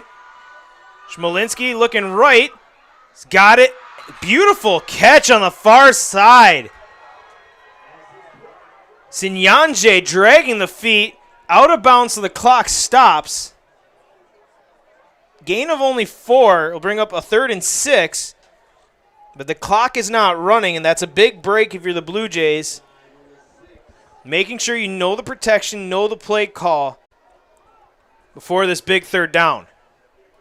Actually, we'll give them 5 on the reception. Brings up a 3rd and 5. 1:03 left. No timeouts for the Blue Jays. Plenty of time. The clock will stop with a 1st down. And the clock will stop here because the Spartans will take their last timeout to talk things over. We'll step aside for a short break. 17-0 your score. The Blue Jays trailing the Spartans here on Zaleski Sports. I actually described Fox Valley Tech as a home away from home. It was very comforting that it was a class size of 20 people or less. Cost is a huge factor. When I look at Fox Valley Technical College, you're not spending that much for a degree. If I was 30 when I went back to school here, I have had no regrets. I think the hands-on training really sets us apart. They will do anything to make sure that you succeed. You are going to get the education that you came for.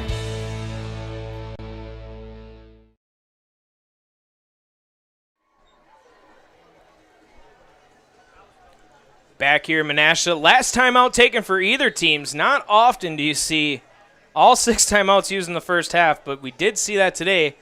2 early ones taken in the first quarter by the Blue Jays, and the Spartans have taken them here and there throughout the first half. No timeouts, 1:03 left. Ball at the 6, 3rd and 5 for the Blue Jays, who are trailing 17-0. Looking to get on the scoreboard before half. They will receive the second half kickoff. They would love to double down here. 3 receivers left, lone receiver to right. Pressure. Smolsky throws, and none of his receivers were ready for that one. A little confusion. I think just weren't expecting the ball that fast. Actually had the slant wide open on that play. 2 Spartan defenders went on the out route, and that opened up the slant, but Smolinski threw the ball very quickly. And here's a 4th down, a huge 4th down at that. Trailing 17-0. If you can kick a field goal here, it makes it a 14-point game. If you don't get anything here, it's still a 3-score game. Smolinski, time, throws, middle, end zone. He's got his man. Touchdown, Blue Jays. They find the board. Finds Wyatt Janish. And on the scoreboard go the Blue Jays here with 56 seconds left. A 6-yard touchdown strike.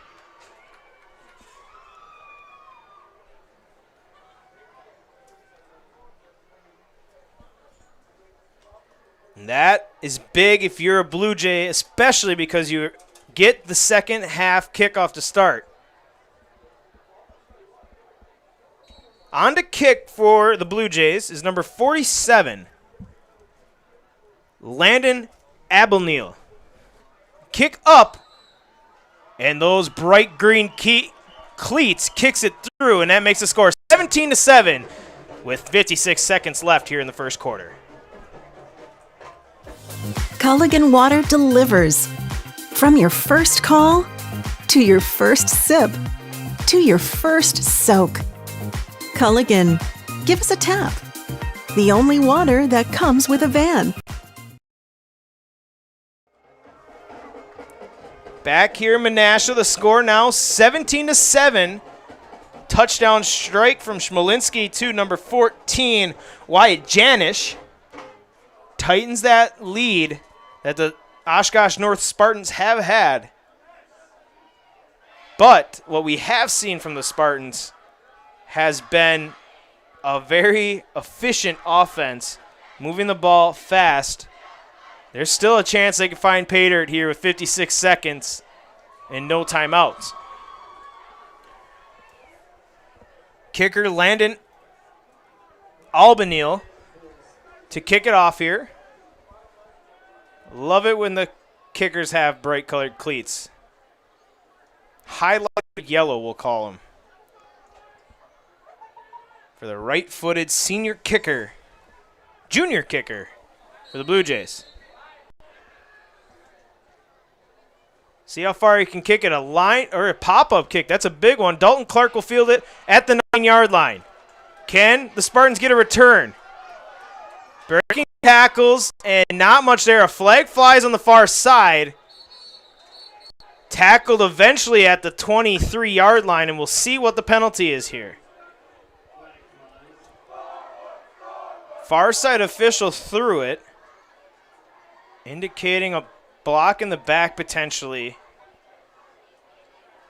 Thought they were originally going to get one on the near side here. Number 5, Jamad Thompson-Schreck kind of did a good job of hitting him in the shoulder pad. It was very close to being a block in the back while Dalton Clark was doing his best to avoid getting tackled at the 20, and it is a block in the back on the Spartans. It'll be a 10-yard penalty, sending them down to the 14-yard line. So big field in front of them. But the high-powered offense of Oshkosh North has 46 seconds to travel 86 yards. Bryce Ott, the quarterback. Very efficient first half for him. He'll hand it off. That's Scott. Scott bouncing to the outside. Will sneak out of bounds at the 19. Actually give him to the 20. Gain of 6. And the sticks are screwed up. So the carry is for 6. And what happened was the chain gain here marked the penalty as what would have been after the play. So if it's a penalty after the play, it's marked off from that 1st and 10, adding 10 yards. So they had it as a 1st and 20 for the Spartans, which it was only a 1st and 10 because the penalty happened during the play. So it was pushed back from the end of the return. Oshkosh North fan was not happy with it. We're glad we got it figured out. It'll bring up a 2nd and 4 here. Ball at the 20-yard line. 80 yards now for the Spartans with 40 seconds left. Slot left, lone receiver to the right. Scott will get the handoff. Cuts it up to the middle, across the 20 to the 22. A short gain of 2 yards.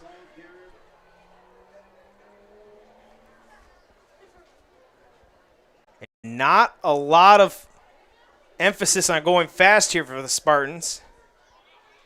We'll have to run one more play if they want to send it to half, I think. Looking to the sideline are the players. Inside the 9-second mark. And I believe we'll head to halftime, and we will. Halftime here in Menasha, the score 17-7. The Spartans lead the Blue Jays here on a Thursday night WIAA action on Zaleski Sports. We'll step aside for a short break and then be back with some halftime stats. Ignition sequence start. 6, 5, 4, 3, 2, 1.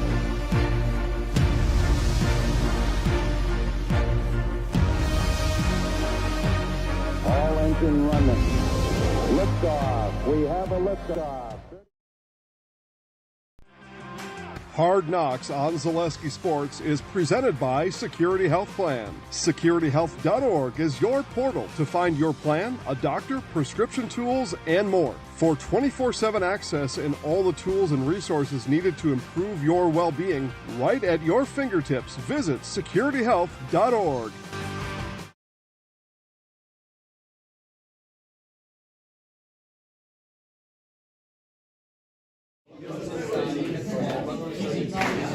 Hi guys, how are you? Good.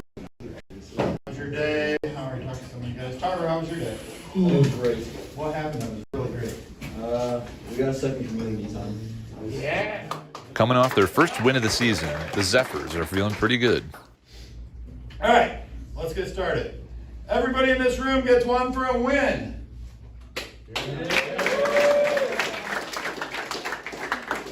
And on the following Tuesday after the game, their efforts are being rewarded as they hand out their helmet stickers.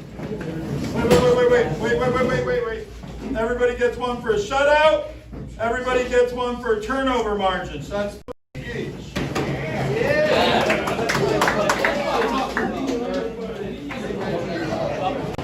The stickers bear the headlight of the Zephyr train and represent a player's accomplishments, whether it's as a team effort or an individual achievement. George with an interception. Mason with an interception. Elliott with an interception. Luke with a touchdown block. Jacob with a touchdown. Wait. I have so much jealousy right now. I have Max Foster for 2. I know he had a touchdown. I can't remember what the second one was for. Somebody did. That's Elliott got another one for a touchdown. Clink for a big play. Can't remember what it was. Players of the game. Clink on special teams. Mason and George sharing defense, and Max Foster's for offense. One each.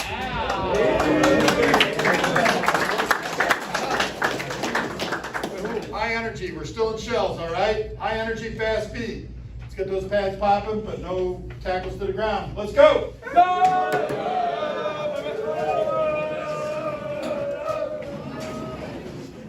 The Zephyrs are on a short week this week, heading to Valders on Thursday.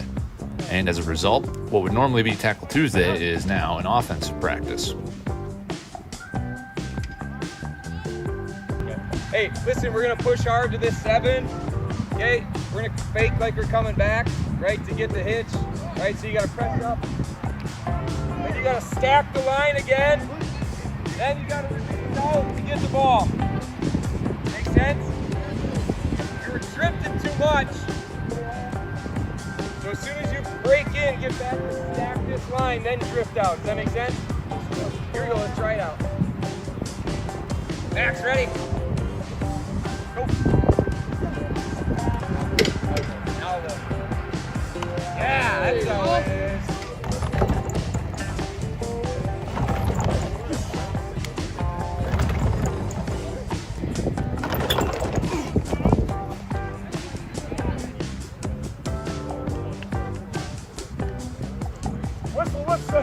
After all the different position groups get some drills in, they line up to run some team offense under the watchful eyes of Coach Keller.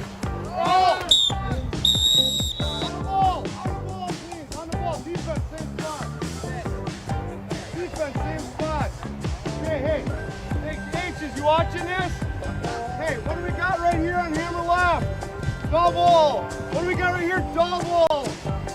Somebody gets to him. I don't care. We can't wash this out. There's no reason. There's a center lane here. Hey, come back, please. Come back. Think about this. They got 3 guys. 1, 2, 3. So to 4, but I don't care.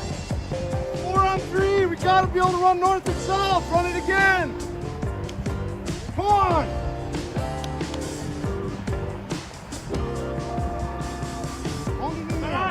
Move him now, Alice! Move him!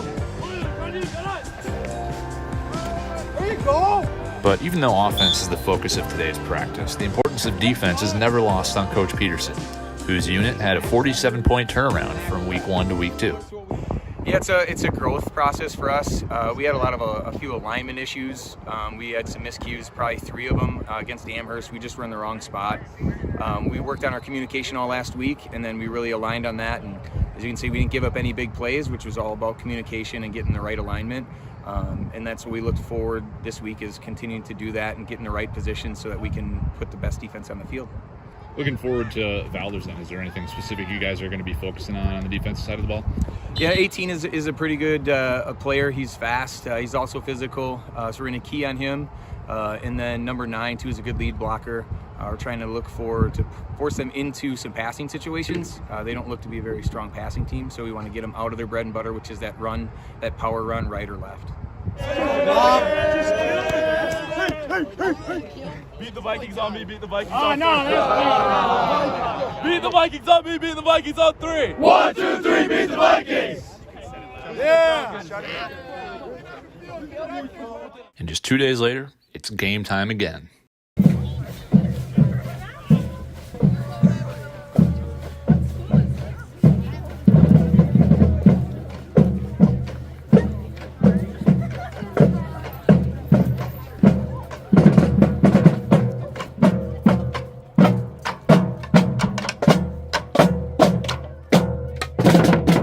St. Mary Catholic arrives in Valdez ready to take on their first conference opponent of the season, having lost 24-15 to Valdez last year at home.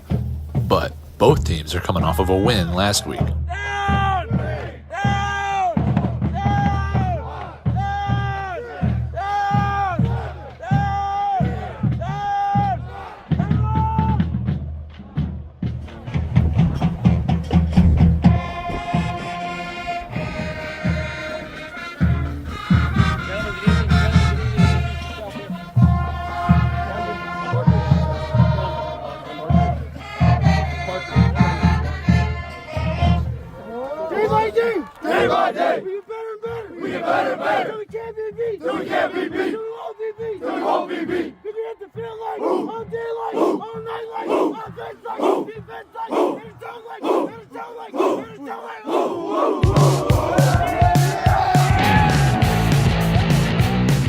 Luke Fairweather out to return the opening kickoff of the game, and as is becoming a bit of a common theme, it's a good one. Takes it all the way out to the 40-yard line. Good starting field position for the Zephyrs.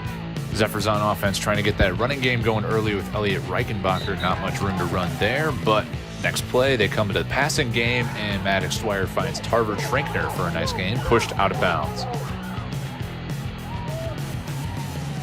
All the way down near the 15-yard line now. Reichenbacher gets another shot at it, and it's 5 yards on this carry. But the Valdez defense not making it easy for him. Nowhere to run here. Then next play going with a little jet motion, Tarver Trinkner. Valdez is all over this one too. Then 4th down, Dwyer trying to find Trinkner again, but it's incomplete. Turnover on downs from the first drive for the Zephyrs. First play on offense for the Vikings, and it's an early look at number 18, like Coach Peterson talked about. Junior running back Braden Lenz takes it for about 5 yards. Then this ball goes to senior Austin Ebert, and the Zephyrs are all over it. Vikings forced to punt, but it's a bad snap on the ground. It goes right through the arms of Carson Wasmer. Zephyrs able to tackle him in the end zone, and they're on the board first with a safety.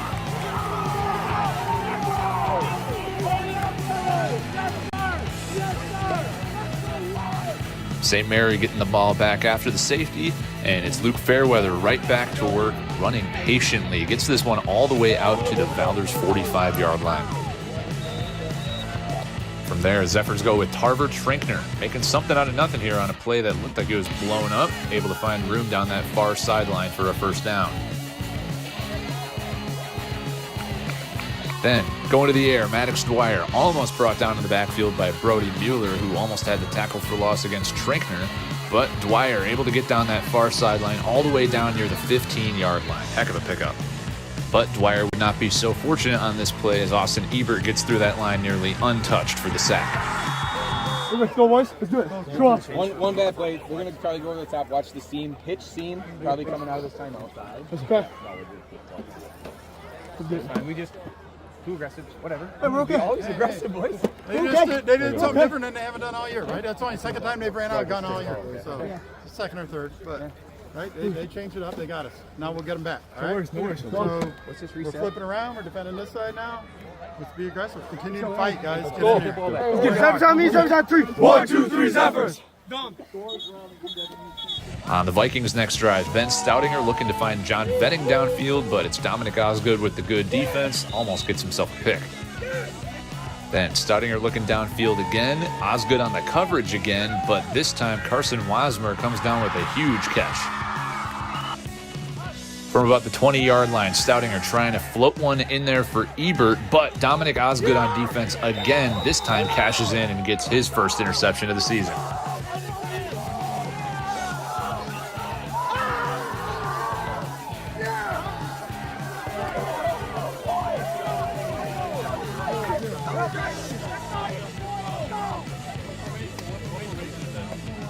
Yeah, Mustang. Mustang. Okay, let's go. It's trips, roll right foot. Excellent. Trips, roll right foot. Excellent. All right, trips, roll right foot. Excellent. Trips, roll right foot. Excellent. I didn't know if you want time up lead front. blocking. Watch that A-gap pressure, right? A-gap pressure. We got to help with it. Just all you got to get post Just a a little bit. open Just all a night. little Never bit. night. Okay. You just got to get it. All right. Everybody take a deep breath. We're about to make this play. Get this drive going, all right? We're good. We're good. We're real good here. Let's go. All right, here we go. Trip. All right, fly. Excellent. Ready? That play call would work pretty well for Maddox Squire. He'd find Tarver Trinkner downfield, and he gets all the way past midfield. But going back to the ground game, Reichenbacher can't hold on to the ball, and Valders is able to recover the fumble. Back on offense now are the Vikings. This pass is batted down by Max Fosters, and that would contribute to the drive stalling out. Another chance for the Zephyrs here. They go back to the ground game, and George Voss rips off a huge run, taking this one all the way down to the Valders 45-yard line. Going to the passing game now. Dwyer rolling right is able to float one up for Luke Fairweather, who is able to come down with it, but pushed out of bounds before he can get into the end zone. But then, knocking on the door of their first touchdown of the game, Dwyer forces a throw as it's being hit, and this is intercepted by John Vetting. Vetting is going to take this all the way 90 yards back to the house for a pick six. Valders would put the 2-point conversion on the board, and they are up 8-2. More frustration for the Zephyrs on their next drive. Forced to punt, but the snap goes through Max Foster's hands, and he has to just fall on it, and then sets up Valders in great field position. From the Zephyrs' 20-yard line, the Vikings try a toss to Parker Valesky, but the defensive line is all over this one for a loss of yardage. Hey, don't you get your hand on his butt, right? Get him right on the hip, and you got to get him engaged so that you can step across, right? Get right on there and give him a little help to get in there. Hey, expect something. DB, stay deep. Expect something, Stay behind right? the Something play. against the grain. Play the ball. Maybe we get a chance to make another play on defense, right? Let's go bounce back and take it back. Kick the momentum going in. They have a play for this. It's important to get a stop here, right? Watch something tricky like hook and ladders like we did, right? That's, a lot of times coaches steal things they saw the week before. So don't be DBs. If you stay deep, you're going to be in position to make a tackle on something like that. Hey, stay communicative, right? Continue to do those. Make sure we know where we're at, right? Let's just come out and just fire. Let's make one more big play. Let's get out of here, and then let's set it again. Hey, don't hesitate. Get home. Stay locked in for 60 more seconds. 60 more seconds. Let's go. Hit on me, hand 3. 1, 2, 3, hit. Let's go. Time ticking low in the first half. Stoutinger wants it all on this one, but good defense by the Zephyrs. It's incomplete. Trying to go back to the air on this one, and then Stoutinger tries to take off to run, but goes nowhere. Zeke Hennessy wraps him up by his ankles, and that is the first half. 8-2. Neither offense comes away with any points. Back here in Menasha, the score at halftime, 17-7, with about 3-4 minutes left here on the warm-ups for both teams coming out of the halftime break. J-Town, Justin Krzyzewski, Katie Leckton producing this one. A good first half if you're a Spartan fan. For, I'd say, about 7/8 of that first half, it's been total domination for the Spartans. The Blue Jays caught some momentum there late, able to get a late score on some gutsy fourth down calls, and then some, just quite quite frankly, things breaking their way, which they hadn't had happen for most of the first half. Going to stats, we'll start first for the Menasha Blue Jays. Quarterback Paul Schmolinski. He's 6 of 14 through the air, 74 yards, 1 touchdown, and 1 interception. He also has 38 yards of rushing on 12 carries. Through the air, or on the ground as well, you have number 22, Taden Wilkie. Seen him get injured late in the first half. He has 3 carries for 14 yards. And number 21, Keontae Thigpen, 3 carries for 16 yards. Leading receiver for the Menasha Blue Jays is number 4, Shamir Sinyanje, 3 receptions for 37 yards. The 1 touchdown was to number 14, Wyatt Janish, with about a minute left in the first half. On the other side, it's been total domination by the Oshkosh North Spartans offense. Quarterback Bryce Ott, only 4 incompletions. He's 8 of 12 passing for only 93 yards. Menasha has blessed the Spartans with some extremely short field situations. 93 yards, 2 touchdowns through the air. On the ground, he has not had a positive yardage. He is actually in the negative on terms of yardage. He had 3 sacks. He got sacked 3 times. He had 1 rush for 5 yards. On the ground, though, on the positive side of things, has been number 26, Scott. 6-foot senior running back has 85 yards on 11 carries. No touchdowns on the ground. He almost had 1 through the air. He has 33 yards through the air on 2 receptions. So he's over 100 total yards. No touchdowns. But the way he's played this first half, it's just a moment of time before Scott gets on the board, I would assume. Leading receiver, Dalton Clark, leading receiver on the season. Leading receiver so far here in the first half, he has 4 receptions for 46 yards and a 14-yard touchdown reception. And in tight end, Andrew Brockman has a 4-yard touchdown reception. Other receiver with a catch is Amari Davis. He has a 10-yard touchdown, or 10-yard reception, excuse me. So, the Blue Jays set to receive the second half kickoff. Can they capitalize on the momentum they built at the end of the first half? Able to get a long drive, 80-plus yards to pay dirt. Able to get in the end zone, which they've one other time they had the deep shot to the end zone that was ended up being intercepted. And other than that, they haven't spent a lot of time in Spartans territory. They're going to try to get some more in the second half, but they have to get something going in the offense. Right now, trailing by 10, it's not out of the question to keep the ground attack going. But if you do try to carry it on the ground more and more, you're going to have to stop the Spartans offense to save time.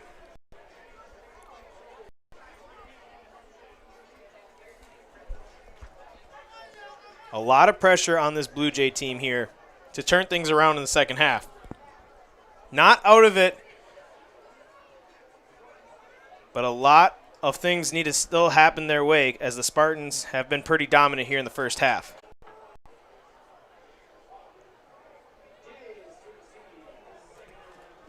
Krings to kick. He's had a very efficient game. 3 for 3 on touchbacks. He also hit a 42-yard field goal attempt. Tees it up at the 40. This time, the Blue Jays put their returnman at the goal line. Rupert and Sinyanje. Heels on the goal line. This time, a line drive kick. It'll be fielded at the 18 by one of the upbacks.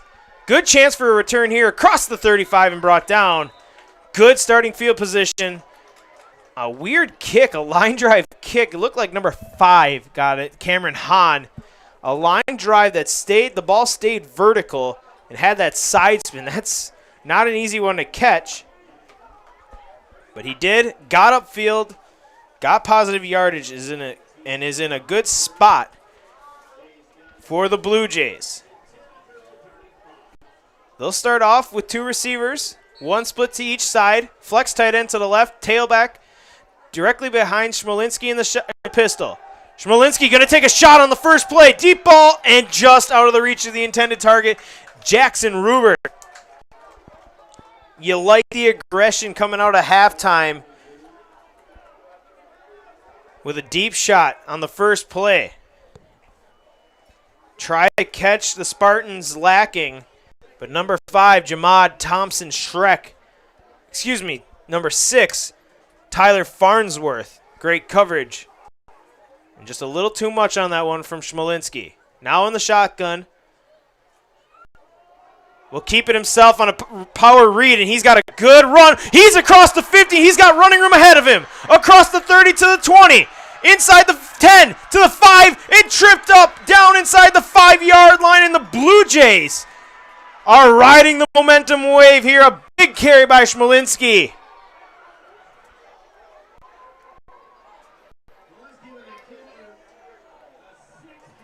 $64 yards on the carry. That'll help the stat line out.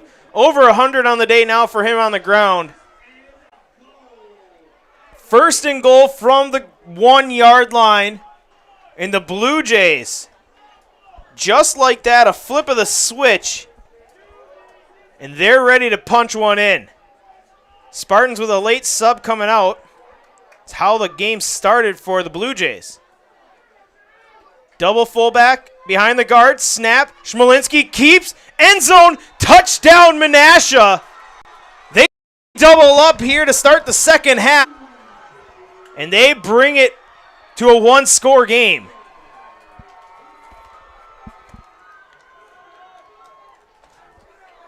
Paul Schmolinski.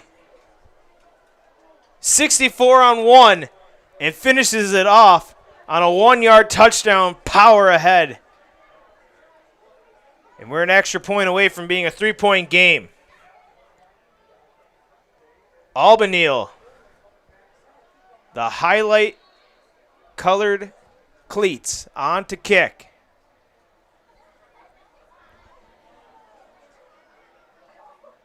Snap, hold, kick up, nearly blocked, and it is no good. So a little bit more to the story gets added here. A 4-point game, 13-17. The Blue Jays find their way on to start the second half. Spartans coming up here on Zaleski Sports. Hey, Fleet Farm fans, you asked, we listened. You wanted lower prices? You got them. In-store, online. We drop prices everywhere. Lower prices on summer favorites like Liquid Pool Shock, Griller's Gold Barbecue Pellets, and Airhead Towables. Lower prices on big-name pet care like Purina Tidy Cats. Lower prices on Valvoline motor oils. All because you said so. Look for the bright green price drop signs to find new lower prices on everything you need for everyday life. Only at Fleet Farm.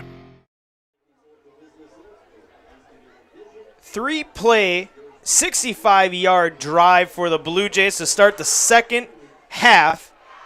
Only took off 38 seconds. And most of it, well, actually all of it, was Paul Schmolinski. A 64-yard rush and finished it off with a 1-yard power ahead. Point after missed by Abanil. Lead stands 17-13, Spartans over the Blue Jays. Blue Jays came out with a deep shot to start, a big play, and then we only need 1 yard and you power it ahead. We see something a little tricky here on the kickoff.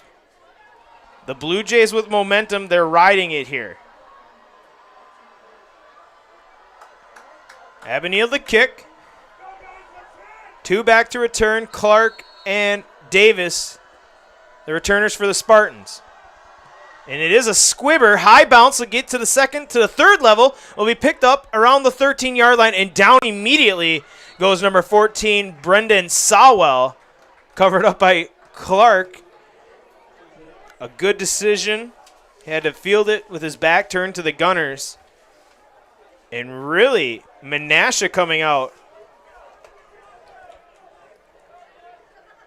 with second half momentum, and they're going to continue to add on, pinning the Spartans deep.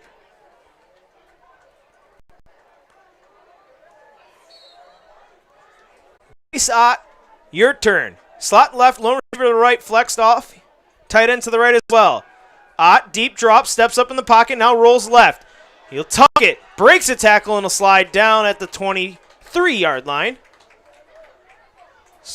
Blue Jays slow in the backfield. Gain of 4 for Ott. We'll see that Blue Jays stayed on the field, looked a little slow in the backfield.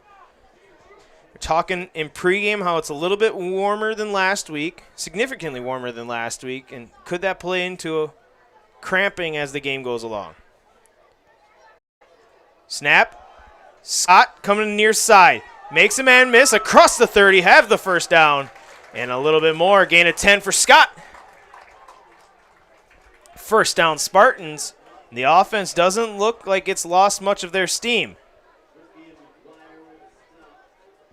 Jepson and Clark to the left. Davis the near side. Receiver, tight end, Brockman on the right side of the formation as well. Scott now at the left hip of Ott. Ott will get the snap. Deep drop.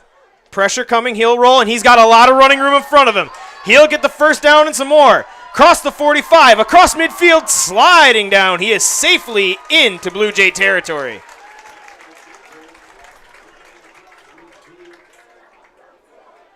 About 20 on the carry. And that'll put Mr. Bryce Ott into the positive rushing yard category. And Spartans continue to roll. Slot left, lone receiver Davis to the right, Brockman to the right as well. Handoff to Scott. Scott gets to the edge, turns upfield across the 45 and jumps ahead. Good carry for the junior running back. Senior running back. 7 on the carry. 100 yards on the ground now for Scott.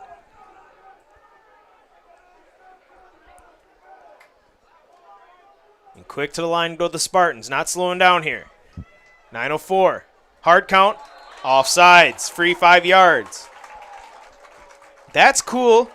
And you've used Birkin Heating and Cooling for cooling. But now get ready for the warmth of winter needed. Birkin Heating and Cooling is your factory authorized Bryant dealer. Birkin Heating and Cooling services all makes and models, and now is the right time to get warm for winter. Birkin Heating and Cooling. Call 920-759-1478 and see Birkin Heating and Cooling on Facebook for more information. Snap. Scott stretching the field will find the edge across the 30 and knocked out of bounds. Good carry for Scott.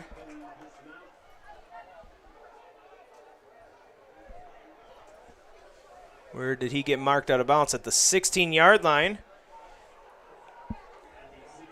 Gain of 20? I believe a gain of 20, and just like that in the red zone are the Spartans. A very efficient start to the second half for the offense. Snap, handoff back to him. Up the middle, makes a man miss to the 10-5, into the end zone. Touchdown, Spartans. We said it was only a matter of time for him to find the end zone, and on his 15th carry of the evening, he finds pay dirt for the first time of the game, making the score 23-13 with an extra point coming on.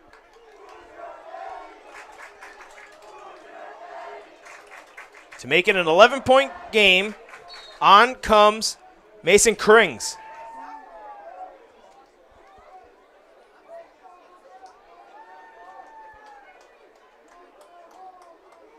Snap, hold, kick up. It is good. The score goes 24-13, Spartans ahead, but the Blue Jays coming back out on the field. You're watching high school football on Zaleski Sports. From humble beginnings in 1904, the Wheatrick family has grown Grassland Dairy Products into one of the largest processors of butter in the nation.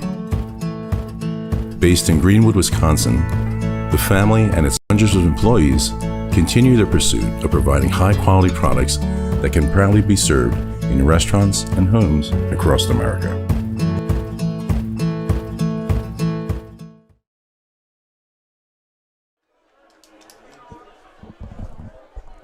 Back here in Menasha, the Spartans of Oshkosh North, their offense just cannot be stopped. Leading this one 24-13.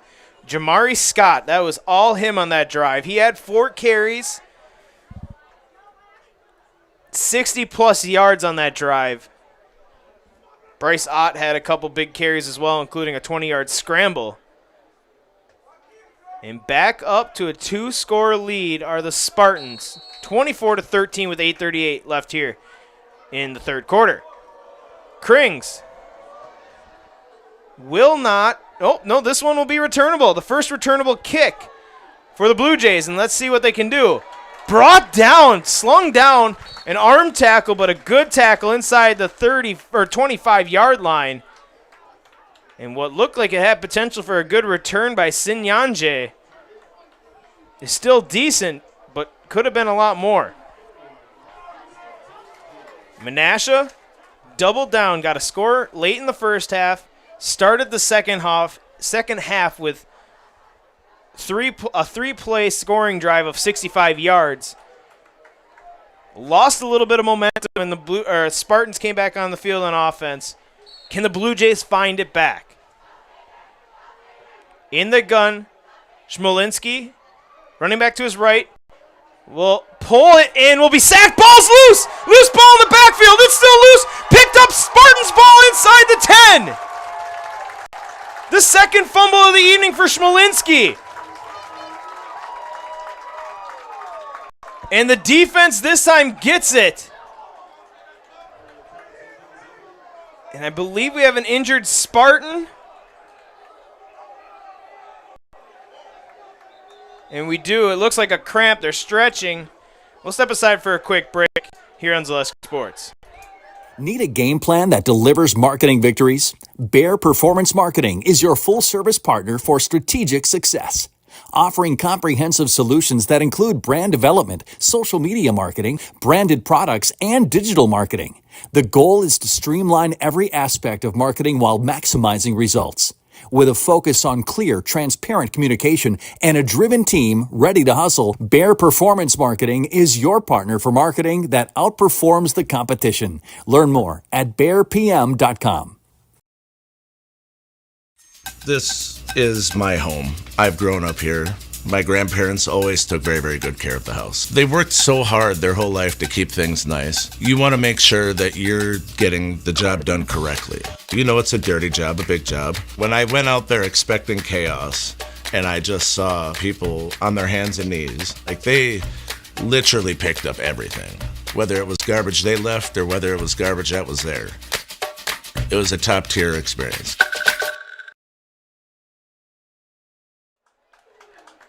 Back here in Menasha, good sign. Injured Spartan Antonio Thompson is up and walking off under his own power. Has his shoe off. It looked like he was getting stretched for a cramp, but we do not assume injury, and we hope for the best for Mr. Thompson, senior defensive end. A part of that fumble recovery for the Spartans on a Schmolinski fumble. The second for him on the day. And the Spartans could be looking at a potential dagger here early, the way their team has played. There's still a lot of football.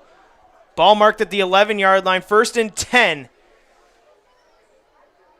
And Ott will roll, throws, end zone, dropped. No, touchdown! What a catch, Dalton Clark. He readjusted midair and able to pull that one in. Had me fooled. And that is a beautiful catch for 6. For the Spartans, and one play after the turnover, an 11-yard touchdown strike from Bryce Ott to Dalton Clark. The second receiving touchdown of the day for Clark. And the Spartans add on quickly. What a play by Dalton Clark. Krings for the point after. Snap, hold, kick up. It is a 31-13 lead for the Spartans here in Menasha. We'll step aside. You're watching high school football on Zaleski Sports. actually described Fox Valley Tech as a home away from home. It was very comforting that it was a class size of 20 people or less. Cost is a huge factor. When I look at Fox Valley Technical College, you're not spending that much for a degree. If I was 30 when I went back to school here, I have had no regrets. I think the hands-on training really sets us apart. They will do anything to make sure that you succeed. You are going to get the education that you came for.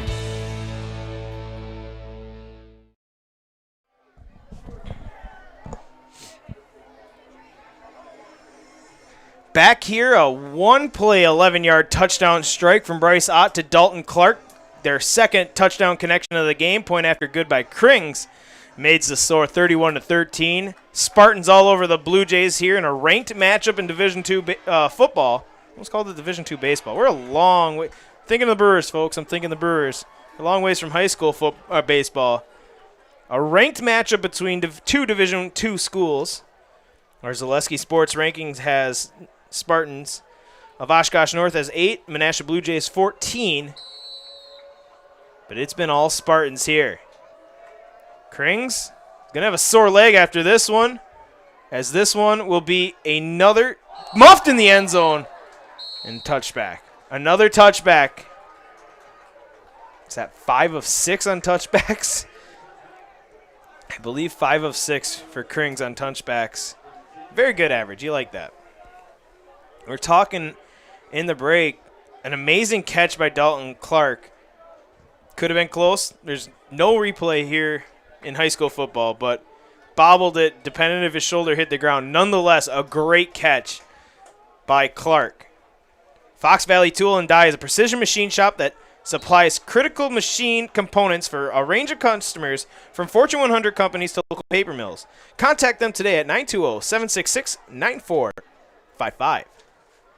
The Blue Jays need a score on this drive desperately. Handoff up the middle will go for a good game, about 7 on the carry for Penn.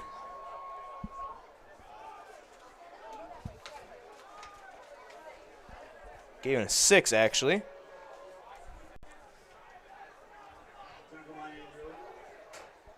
And this is a big drive if you're the Blue Jays. As close to a need to score drive as you can have. Schmalinski fakes, throw to the outside, jumping the route and incomplete. Good coverage on the far side by number 12. Max Rohr, incomplete pass, 3rd down. An aggressive move by Rohr to jump the route because the receiver on the far side can catch that on his feet, which he was making a diving attempt as well to catch it. If he can catch that standing up, there's nobody between the receiver and the end zone. But good coverage can go one or two ways. It's either great coverage or a huge mistake, and that time, great coverage by Rohr. Schmalinski keeps it, but right into that defense. Hit immediately in the backfield and will be close to the first down yardage, I believe a yard short.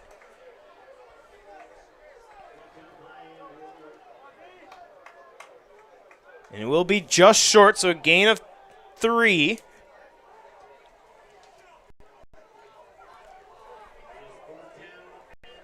Fourth and a long one. 4th and 2, they'll call it through the PA announcer. High snap, Schmalinski going to the right, hit in the backfield, and brought down another big time play by the Spartans, and another turnover on downs forced. And those 3 yards that Schmalinski gained on the play before go right back, loss of 3, and once again, prime field position if you're the Oshkosh North offense. You see the efficiency on what they can do on a long field. It doesn't take much for them to score on a short field. Ball on the 22-yard line.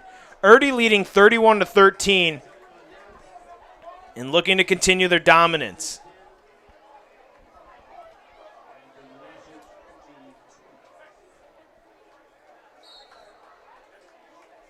Slot right, lone receiver left. Jamari Scott, the right hip of Bryce Ott. Ott to throw. Rolls right, throws through traffic and incomplete. Almost intercepted. Davis I don't think saw the ball get past the corner, and it falls incomplete.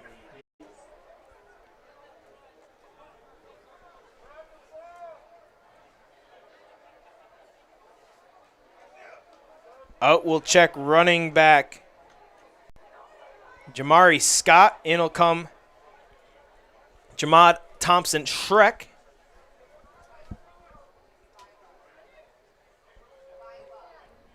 Clark in motion across. He'll get a bubble pass to him. Makes a man miss. Cuts it upfield. He's inside the 15. Close to the 10-yard line.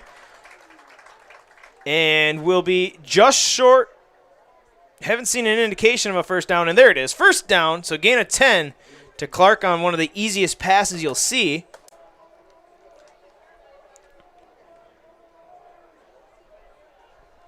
First and 10 from the 11.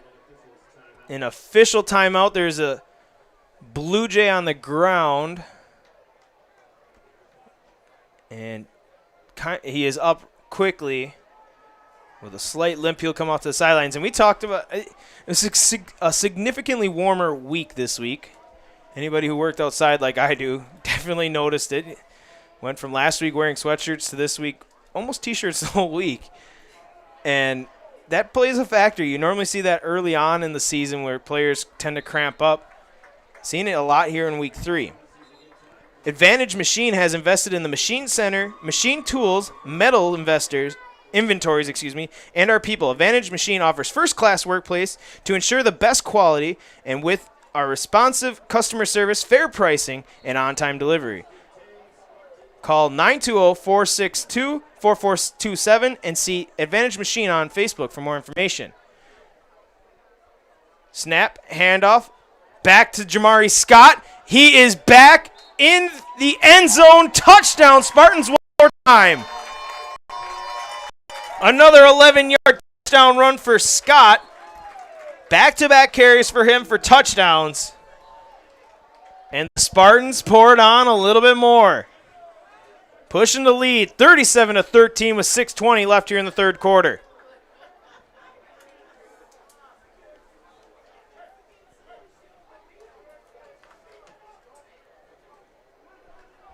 .620.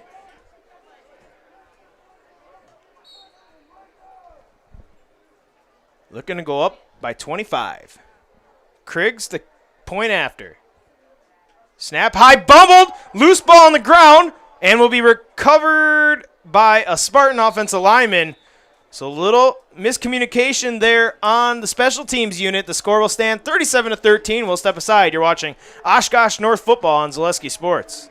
Is your business, church, or organization getting a fair deal on your copier contracts? Do you even know how much you're spending? Bauer & Fine Business Technologies has been in the office technology industry for 70 years. We have an award-winning service department, and customers love our fair and flexible service contracts. If you're currently a customer, thank you. If you currently work with one of our competitors, let's talk. We can tell you if you're overpaying or getting a good deal. BBT, we want to be the easiest vendor you work with. b-bt.com.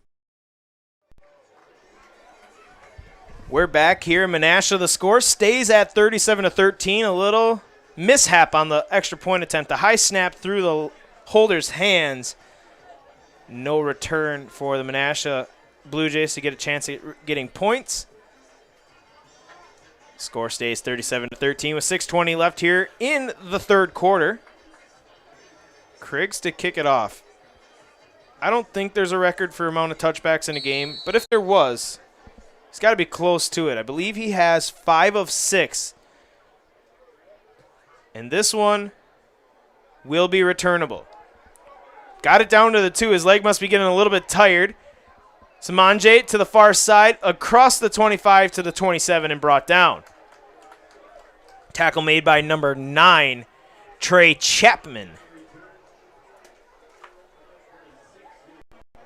Each year, more than 6,000 high school students get a head start on their college education thanks to dual credit classes made possible by Fox Valley Technical College. These are college-level classes that at high school students can take for free, saving on average more than $600 per student. Learn more at fvtc.edu/gettechnical. to learn more about dual credit classes at Fox Valley Technical College.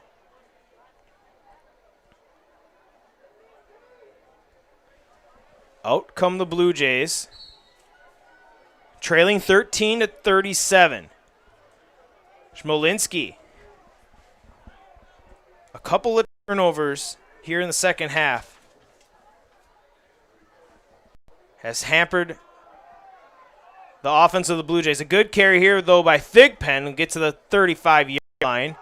Gain of 7 will bring up a second and short.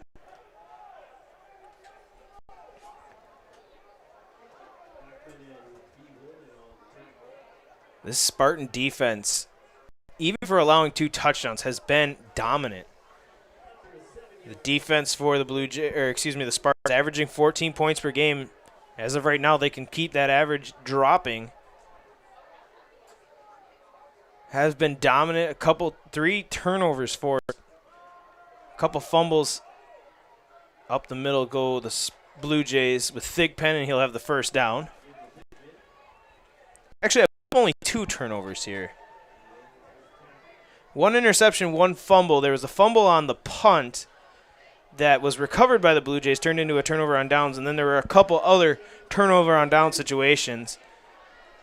But it's been domination by that Spartan defense.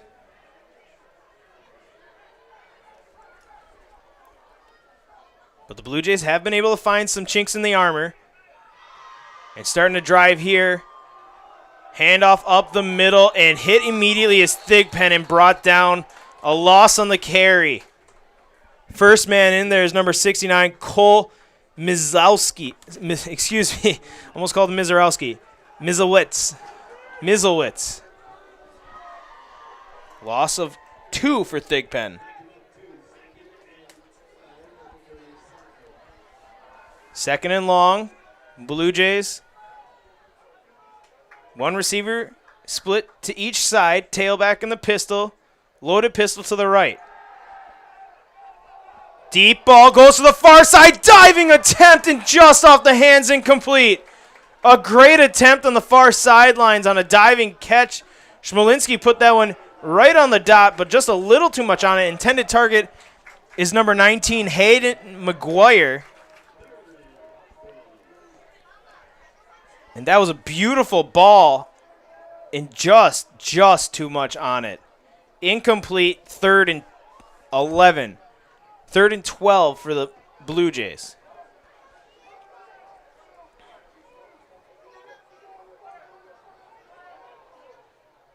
Snap. Smolinski rolling.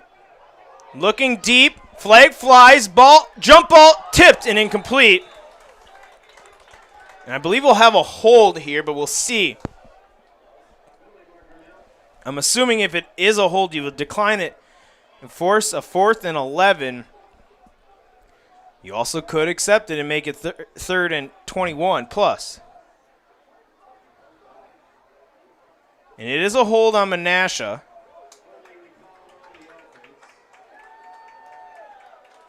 Well, we see 4th down. I would assume you would decline it. Or it would be 10 from the spot of the foul. It almost looks like they're going to back it off. It is declined. I am incorrect.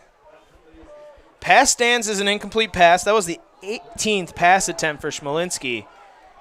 And the Menasha Blue Jays will punt it here on 4th and long.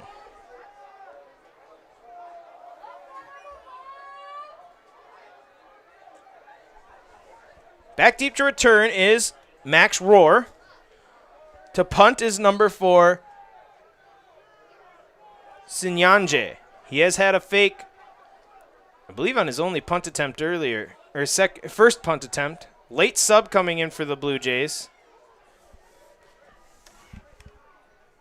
That's Colin Lingle. Big number 75. Adjusting the protection of the Blue Jays. High snap. No pressure. A big left-footed punt will hit at the 36-yard line out of bounds. And on will come the Spartans offense. They're actually going to mark it at the 34.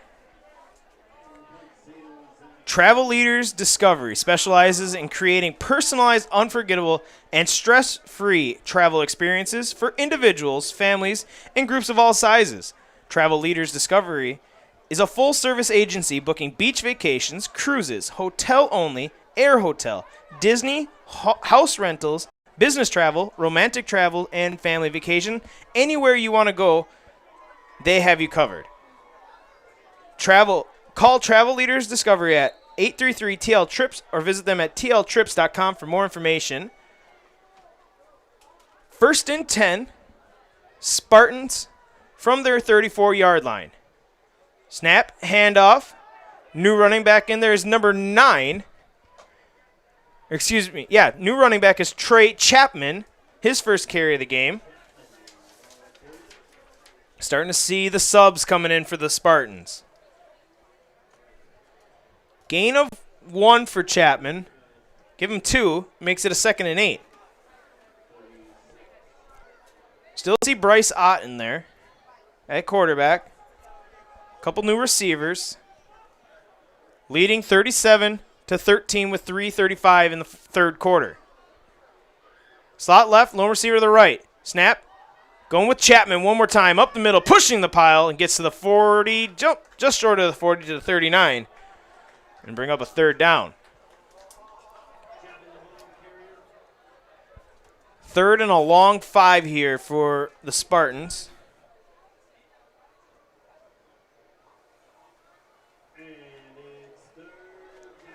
Big third down here now. Spartans, a little bit different look on their offense now. Time to slow it down. Big lead here. Late in the third quarter. Pressure shown by the Blue Jays. Blue Jays not going to quit yet. There's seen a lot of crazy things happen in football. They're bringing the pressure. Ott fakes, rolls left, throws on his back foot, and that one's well over his intended target and incomplete. Really a nice throw by Big 17. Fading to his left and throwing off his back foot. He got a lot on that throw. And I believe the first punt of the evening for the Spartans. Something we haven't said here this evening. Krings on to punt. He'll be kicking from about his 28-yard line. Sinyanje and number 1, Rubert, at their 30. A high spiraling kick. Fair catch called for. Bounces. And this is going to roll inside the 20, roll along the 19, and we'll go out of bounds at the 18.5-yard line. A great kick by Krings. And on will come the Blue Jays here with 2:26 left in the third quarter. Need a game plan that delivers marketing victories? Bear Performance Marketing is your full-service partner for strategic success. From brand development to social media marketing and promotional solutions, we streamline your marketing for maximum results. Learn more at BAERPM.com.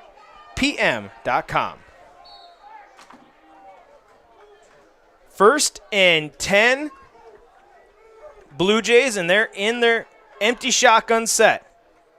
3 receivers left, lone receiver right. Schmolinski pumps to the left, hit in the backfield, and this time it's another sack, but he does not go down. The total domination of this defense continues on the sack, and Drew Brockman. Loss of 4.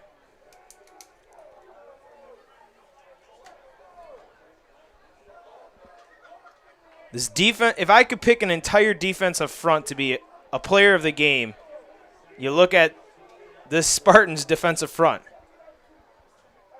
Schmolinski, empty once again, throws, ball over the middle. Great catch by Simyanje. And he'll get the first down plus some.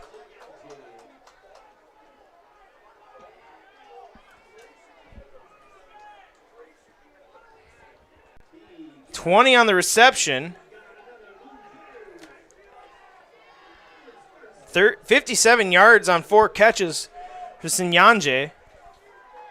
Blue Jays keeping it rolling. Minute 26 and counting. 3 receivers right, lone receiver left. Tight end flexed on the left side of the formation. In as a blocker. Throw near side high and incomplete. Intended target Rupert. Good coverage on there by number 6, Tyler Farnsworth. One of the many seniors on this Oshkosh North team.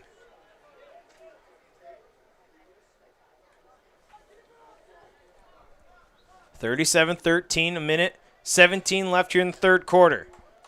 3 receivers right, lone receiver. Rupert near side press coverage on him. He looks to burn him, runs by his defender. Jump ball, caught and dropped. Had it until he hit the ground, incomplete pass. And Rupert is slow to get up, and we'll step aside for a quick break as we have an injury here in Menasha. Tuned in to Better Halves. Mike, what are you looking for? Skip, I'm not getting older. I'm getting better. I still got big plans for my life and my Medicare. I know exactly what you want from Medicare. Same as all the other guys. Me! Hey, Mike, I'm Sheila from Security, and I'm just like you. In fact, I'm from your neighborhood, and I've got a Medicare plan that treats you like you. Did it just get better in here?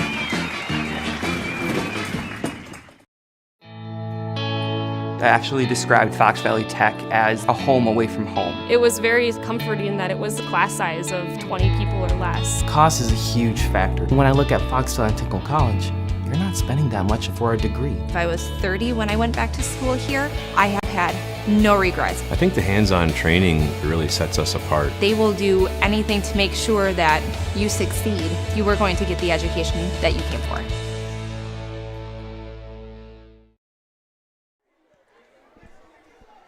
Back here in Menasha, the injured Blue Jay receiver is Jackson Rupert, stretched out and will come off the field under his own power. Really that was a great play there by the Blue Jays. They've been running a quick out on both sides of the formation, depending on what the corners for the Spartans have been showing. This time they showed press. Rupert immediately blew by number 6, Farnsworth, on the near side. It was a good throw. Rupert leaped for it and had it until he hit the ground. It was a good attempt, and now they're going to try it on the far side. Back shoulder throw. A lot of contact. Blue Jays looking for a flag. There is none. Intended target was Simyanje. Schmalinski's got a good deep ball, and he's just missed on a few punts. And now Simyanje is going to have to come all the way back to punt it after running a deep go route on the far side. And on comes the punt unit. On to return is Max Rourke, 6'2", senior. We'll go up to about the 34-yard line. Toes on the 35.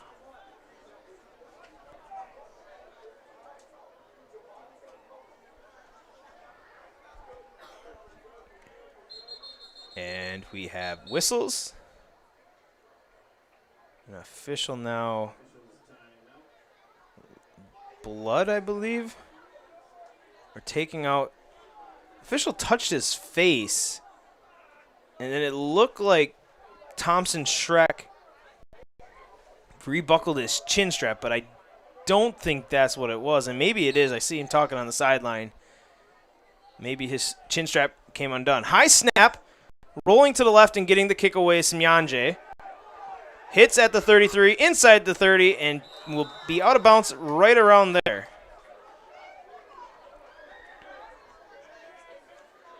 At the 29-yard line, and now we'll see more of the second team come on for the Spartans. Did see quarterback number 16, Julian Rue, warming up. Ott will stay out there for the time being.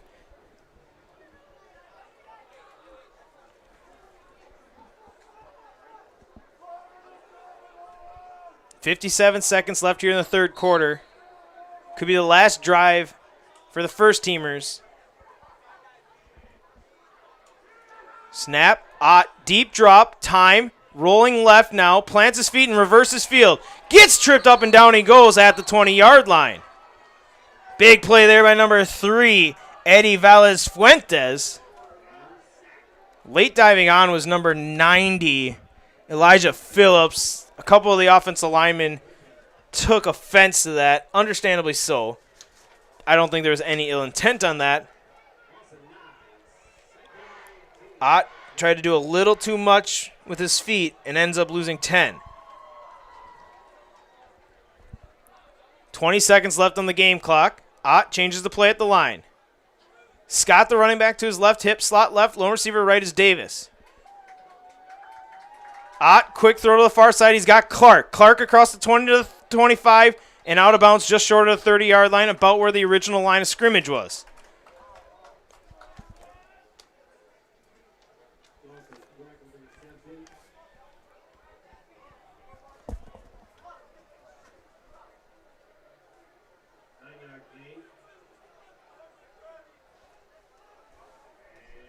$77 yards now for Clark.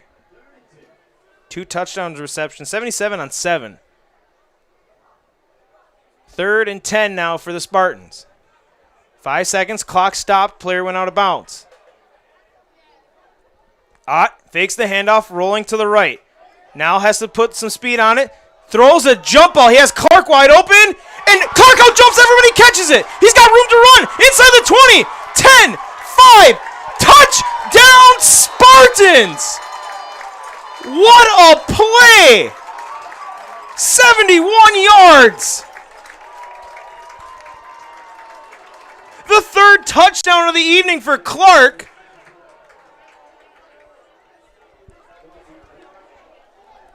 That was amazing. Ball very underthrown. He had Clark wide open. Clark outran the double coverage. Ott threw off his back foot and just got that one to Clark. Clark made a great adjustment, out-jumping both defenders. Then they kind of took themselves out like the Minneapolis Miracle play. He ran, and they took themselves out again. Kick is good by Kriggs. They took themselves out at the 5, and it was a walk-in touchdown for Clark. And the score goes 44-13. We'll step aside, heading into the 4th quarter here on Zaleski Sports. Be a part of a Marshfield tradition at Maple Fall Fest, September 13th and 14th. Start each morning with a potato or buttermilk pancake breakfast and shop over 125 handmade arts and craft vendors.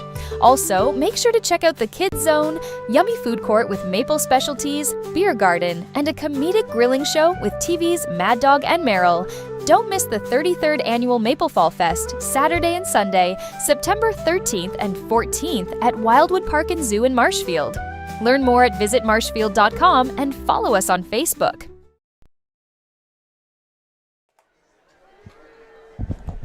Back here in Menasha, the score 44-13. It's been all Spartans, and the offense of domination continues for the Spartans on what was not Bryce Ott's best throw of the day. Underthrown ball, but a freakish athletic play by Dalton Clark to high point that ball over double coverage, break one tackle, get separation, run inside the 10, break another tackle, and then turn and watch the defenders fall on the ground as he walks into the end zone at the 5. An amazing play that took my attention away from the point after. That was good by Kriggs, who's had a fantastic game. And just the domination by the Spartans offense, I don't want to sound like I'm shocked because they have such a high-powered offense, but I am a little bit on their domination over Menasha, who's been a very, very good defensive team all year. Kriggs, line drive kick, fielded at the goal line by Sinyanje. Cross the 20, makes a man miss to the 25, and into a group of Spartans and brought down.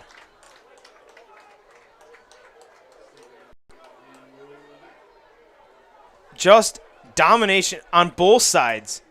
Originally in my notes, I have a dominant defense was going to be my highlight with my interview afterwards. But the offense is done just as dominant. It's just domination overall by the Spartans team. And the Blue Jays have had their chances, and they've hung tough. But the Spartans continue to put the pressure on and continue to roll. And they are a quarter away from improving on their record.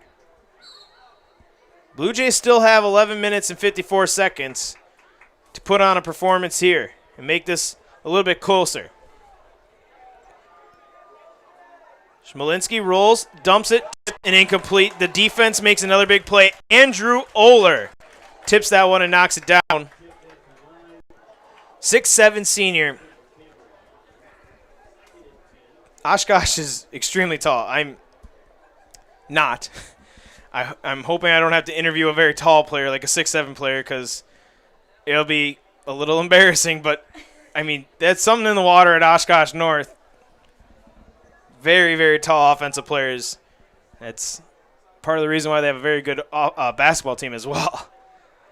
Schmalinski up the middle into the teeth of that defense that will give him a yard.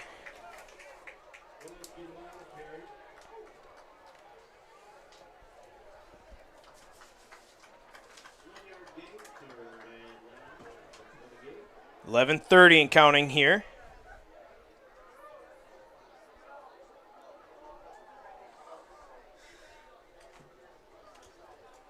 The Blue Jays look to the sideline to get their play in.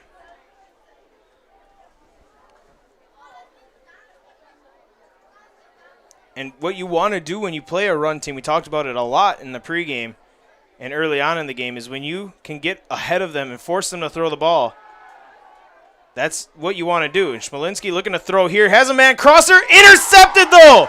Another interception by the Spartans defense. Roar, Max Roar, and he'll take it up the far sidelines and out of bounds. The second interception forced by the Spartans defense here tonight. And the student section for Oshkosh North says this one is over. They're not incorrect, but there's still time on the field, or time on the clock. 10 minutes, 54 seconds. And you can tell the Spartan sideline knows it.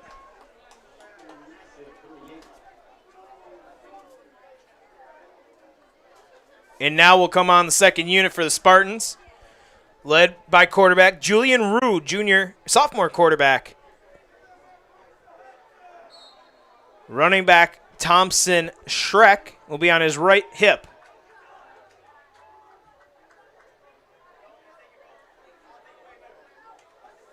Snap, handoff to Schreck. Thompson Schreck into the teeth of that defense, dragging defenders, and he's got a good gain. Gain of 5 on the carry for Thompson Schreck.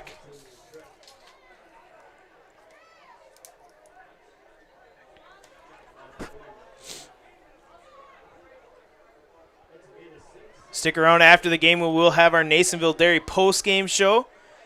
Interview with winning coach and player to be named. Many selections on tonight's game that we can choose from.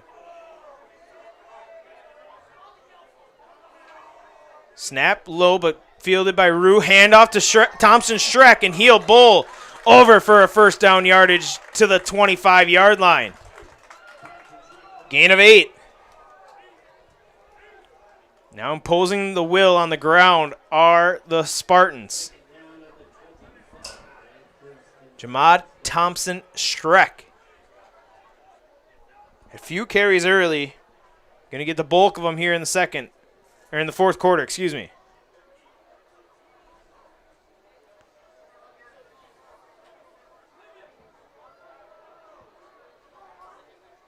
Kind of cool thing to see here.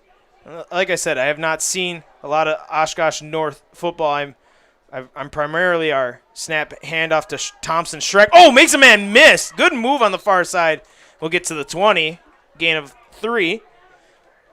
But I am one of the primary guys on the Kakana broadcast here on Zaleski Sports. So I haven't got to see Oshkosh North, but a cool thing I'm seeing here is Bryce Ott, the senior quarterback, on the sidelines, helping direct this offense, helping with the coach, looking at his play sheet, staying active, and that's what you like to see as a senior leader, especially with the sophomore quarterback, potentially the next one up in the rotation, as high school sports does. Staying active on the sidelines, even though your team is up 31 points and you're out of the game. Slot to the left. Thompson Streck trying to bounce this one out. He ain't going to get far. Phillips makes the play. And late flag flies here. You don't like to see this. I don't like this one. Thompson Streck, I think, lost a yard on the play. Actually lost a few. Lost a 4 on the carry. Extracurricular happened after the play. Both corner and a receiver were locked up blocking. The receiver was kind of holding on a little longer, twisted down, and ended up with the corner on top. And it is an after the play penalty on the Blue Jays. I was a little nervous we might have seen an ejection there. They kind of locked up high, and I seen the receiver for Oshkosh North's head turn. I don't think there was a punch, but if there was, that's an automatic ejection. You got to let your cooler heads have to prevail in this situation, and you always get the second. The ref always sees the second guy, and that's what they seen there. The free 15 yards added on to Thompson Streck's run actually helps the Spartans, give them a 1st and 10 from the 13.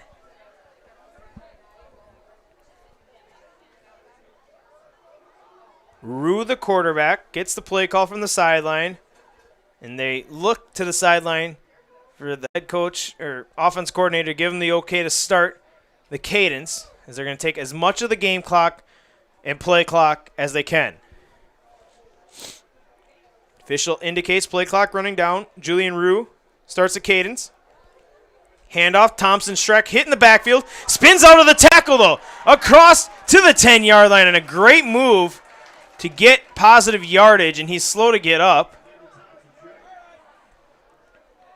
I believe that'll be enough for the senior here as he'll come off to the sidelines. Chapman will give him a break. Good look by the coach to notice that little beat up after that play. You're a senior. You're an integral part of this offense. We don't need you getting hurt seriously and getting stretched out on the sidelines is now Thompson Streck. And Trey Chapman checks in.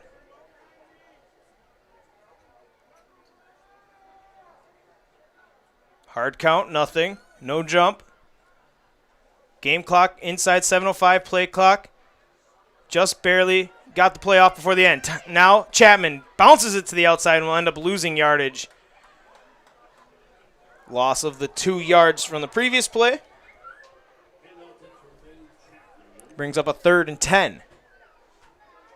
6:45 and counting. Headed towards that north end zone are the Spartans. Leading this one 44-13.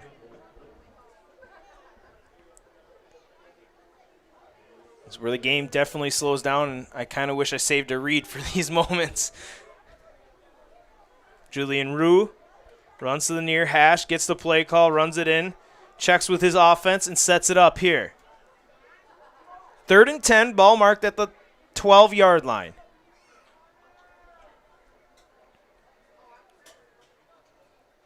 Snap, handoff, up the middle. Dragging defenders inside the 5. I believe that was Thompson Streck back in there. Oh, nope, that was Chapman.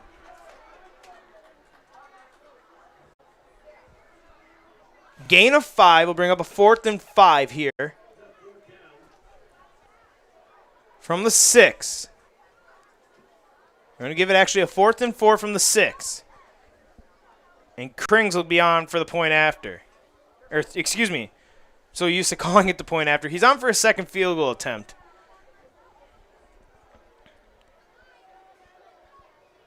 Hit from 42 earlier.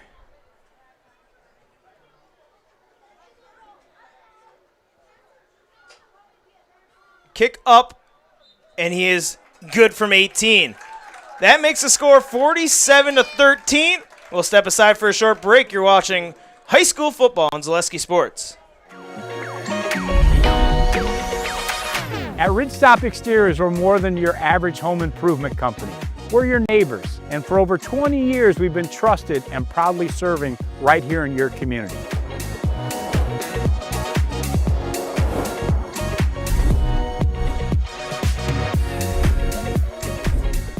Customer service is our #1 goal. Call now for your free estimate.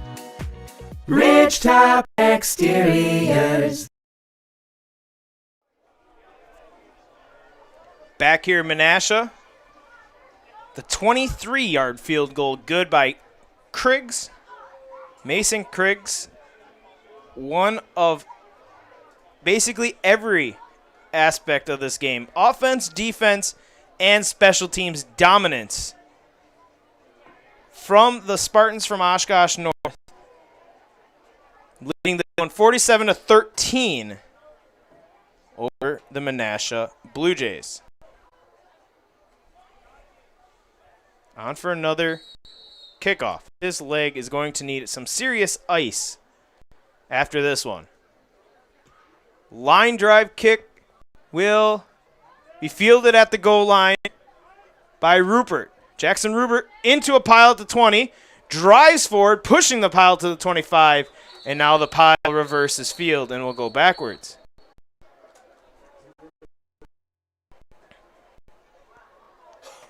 First and 10 Blue Jays.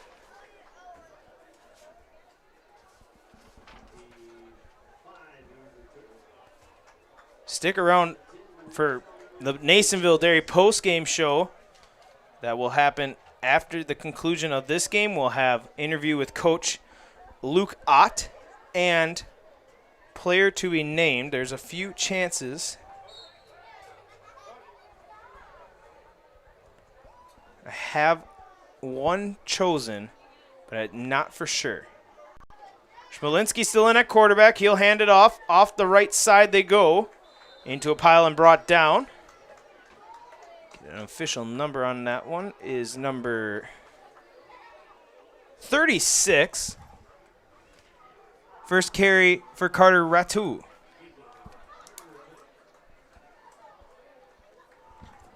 He'll get 4.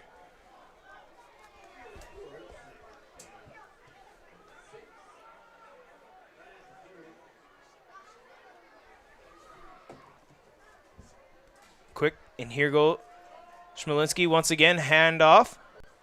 Gain of 1. Obviously, stick around after the game for the Nasonville Dairy post-game show. Going forward tomorrow, back with more football action across the state. I will be in, Neenah for Kaukauna versus Neenah, Fox Valley Association football action.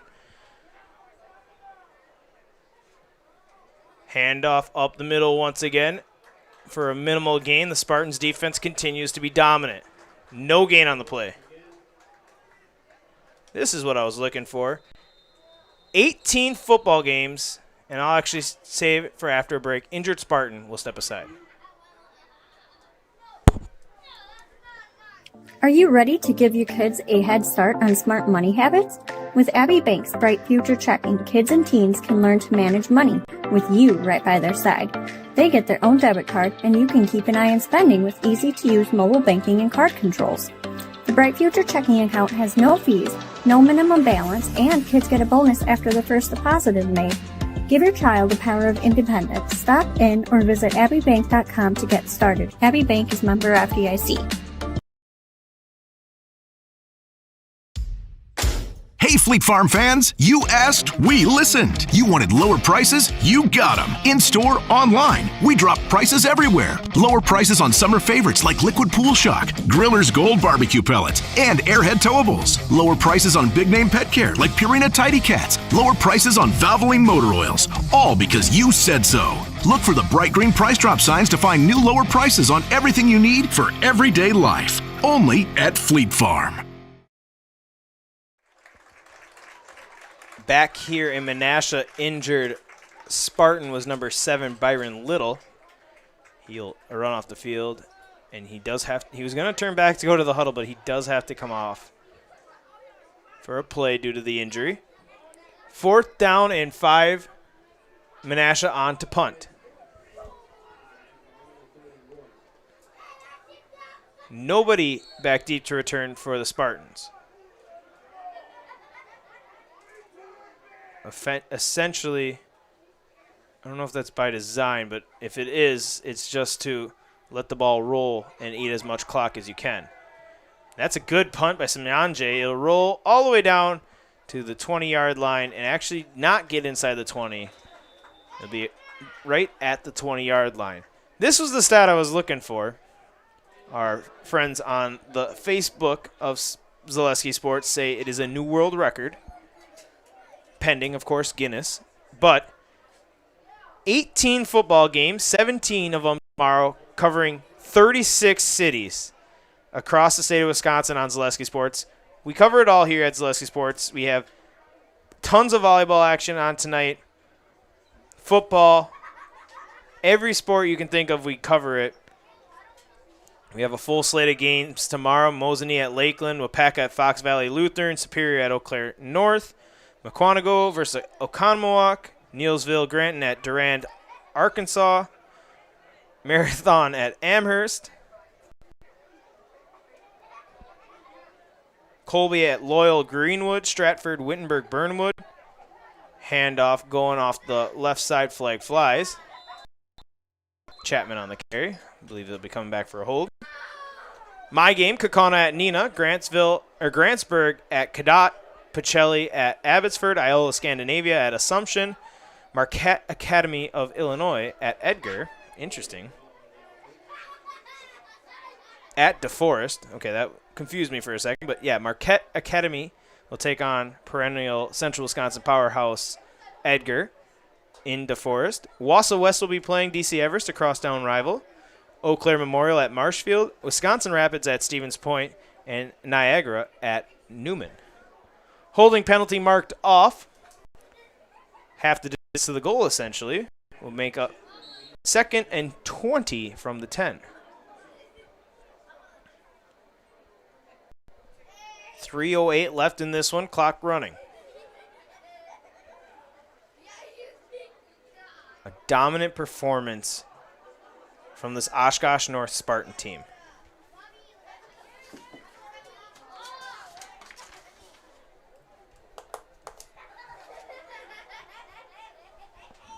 All the way down, handoff to Chapman, going off the left side, cuts upfield, and he'll get to the 19. Excuse me, the 14. And now there is an injured Blue Jay getting up very slowly. Good help by number 14, Brendan Sawwell, also helping him up. Good sportsmanship. You like to see it. Chapman with a 4-yard gain.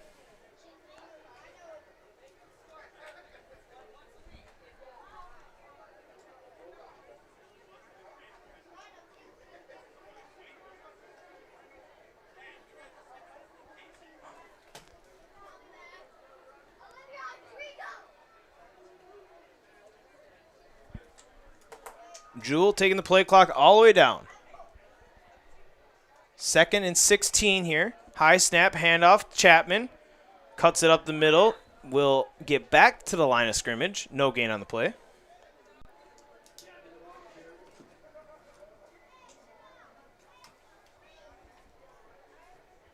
Get some stats calculated up here.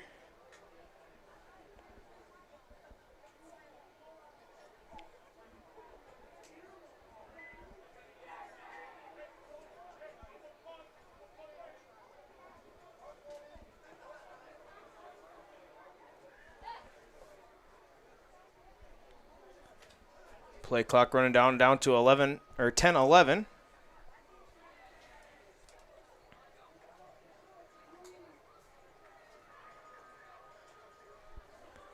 Chapman once more time off the left side. This time we'll get a field across to the 20. Gain of 2. 4th down.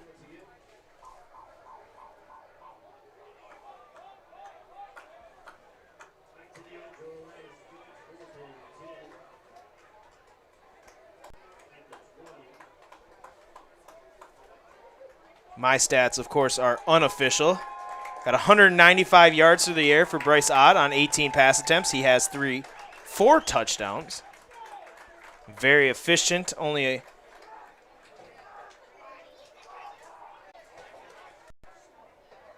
12 of 18 passing, very efficient. 4 touchdowns. On the ground, leading rusher, Jamari Scott. 18 carries for a $149 and 2 touchdowns. Kick away here by Craigs.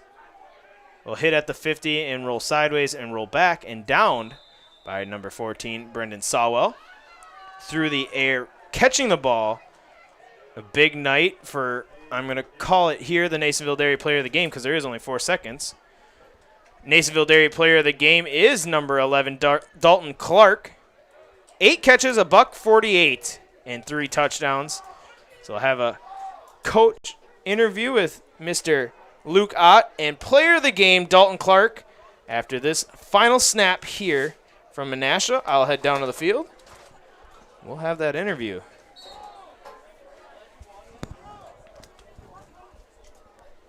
Your final score from Menasha, 47-13. The Spartans beat up on the Blue Jays here in the FRCC South matchup on Zaleski Sports.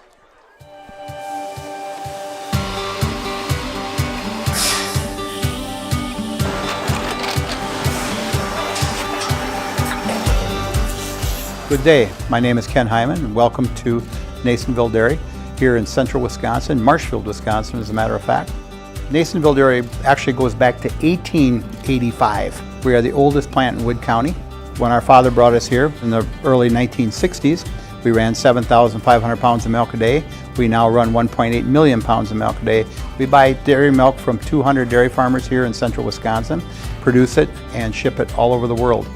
We make a lot of different cheeses. We make cheddar, Colby, Monterey, Farmer's Cheese, Pizza Cheese, Quesa Blanca, Quesa de Freer, Seco, Parm, Romano, Asiago, Fontina, Feta Caseri, Caflatiri, Cafla Graviera, 20 different flavors of Monterey, as well as making Edam, Gouda, and Munster. This has allowed us to go to a lot of different countries. Our furthest accounts are now in China, Japan, Canada, Saudi Arabia. We do ship to Mexico, as well as a number of other places throughout the world. This is what we call Cheese Making 101. We tried to walk you through the cheese plant today, and we're in hopes that you see our people, what they're doing, and the amount of work that goes into producing the products that we hope you enjoy.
We make a lot of different cheeses. We make cheddar, Colby, Monterey, Farmer's Cheese, Pizza Cheese, Quesa Blanca, Quesa de Freer, Seco, Parm, Romano, Asiago, Fontina, Feta Caseri, Caflatiri, Cafla Graviera, 20 different flavors of Monterey, as well as making Edam, Gouda, and Munster. And the cheese be with you.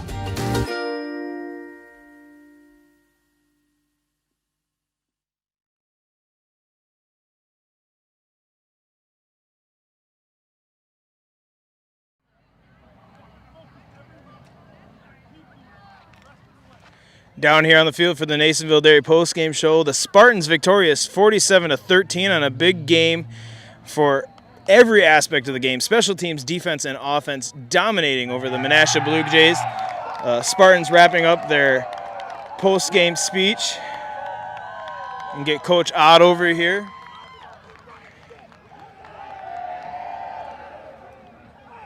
Coach, that had to feel good. 47-13. Really, how often does it happen that on all three phases of the game, there's total dominance? We played very well tonight. We played very well, and you know what? Give Coach Korth and the Menasha guys, they came back, made a ball game really early in that third quarter on some plays, but it feels good. The last 3 games haven't been perfect. Defense has played really strong.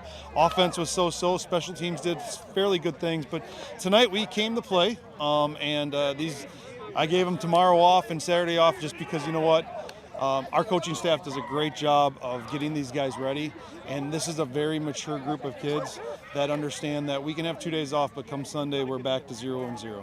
Absolutely. I heard you talking about getting everybody all in. We'll start off with the second half. Yep. They came out of nowhere with a big play, missed Yep. on the big shot, but then Schmolinski did what he did, ran it 64 yards, got it in for the end zone. You talked about getting everybody all in. How do you get the team to bounce back and focus back in after a quick turnaround like that? You know, you just keep talking about it. You take from some of the past 3 games where, last week Manitowoc actually got up on us after a turnover. And our kids, our seniors and our juniors are understanding that it's a long game. I talk about it, it's a roller coaster ride, right? You take the good plays but the most important play is the next one. And our kids are buying into it. And it was a little punch in the, they had the ball at the end of half pretty much. I mean, we got the ball back with nothing. And then, punched us right there and at home. But our kids came back. Our offensive line did a great job. And if we can run the ball, and we can definitely pass the ball, but it's a good combination, and our defense is they're hitting hard. They are really hitting hard. Absolutely. I'll end on that. Great hard-hitting game, big-time victory. We'll bring in player of the game, Mr. Dalton Clark. I was talking with Coach. All 3 aspects of the game, defense, offense, and special teams, dominant today. Talk about just as one player on a team, how does that feel when everybody's so dominant? Honestly, it feels great because years in the past we weren't so great, but now we all got each other's back and we all feel like we have the talent to go out and prove something every day. All right, I got to ask you, that big 71-yard touchdown play, the ball underthrown, one of the few bad balls Ott probably threw today. Yeah. Able to high point it over 2 defenders, and then it ends up with a walk-in, kind of watching the defenders fall down at the 5. Just walk me through that play. Honestly, I started high stepping because I thought he was closer to me, but turns out he wasn't, so then just started to look back, watch them both fall. Absolutely. And we'll end on this. I heard Coach talking about everybody's got to be all in. We're 4-0 now, but we're 0-0 start next week. Going into the teeth of the conference, what do you go into the next week of practice looking like? Honestly, next week, 0-0, start over, watch film. Go in, watch film, just do our job. Do your assignment, key on your role, and just do your job well. That's all we ask of you. Perfect. Finally, we'll have you look up in the camera up there. Take the mic, introduce yourself, and then say, I'm in the house. Dalton Clark, number 11, and I'm in the house. Perfect. Big win here. Nice to meet you, too. And we got more football action on Zaleski Sports starting tomorrow. Tune in. We got 17 games left on Zaleski Sports. For Katie up in the booth, this is Justin signing out.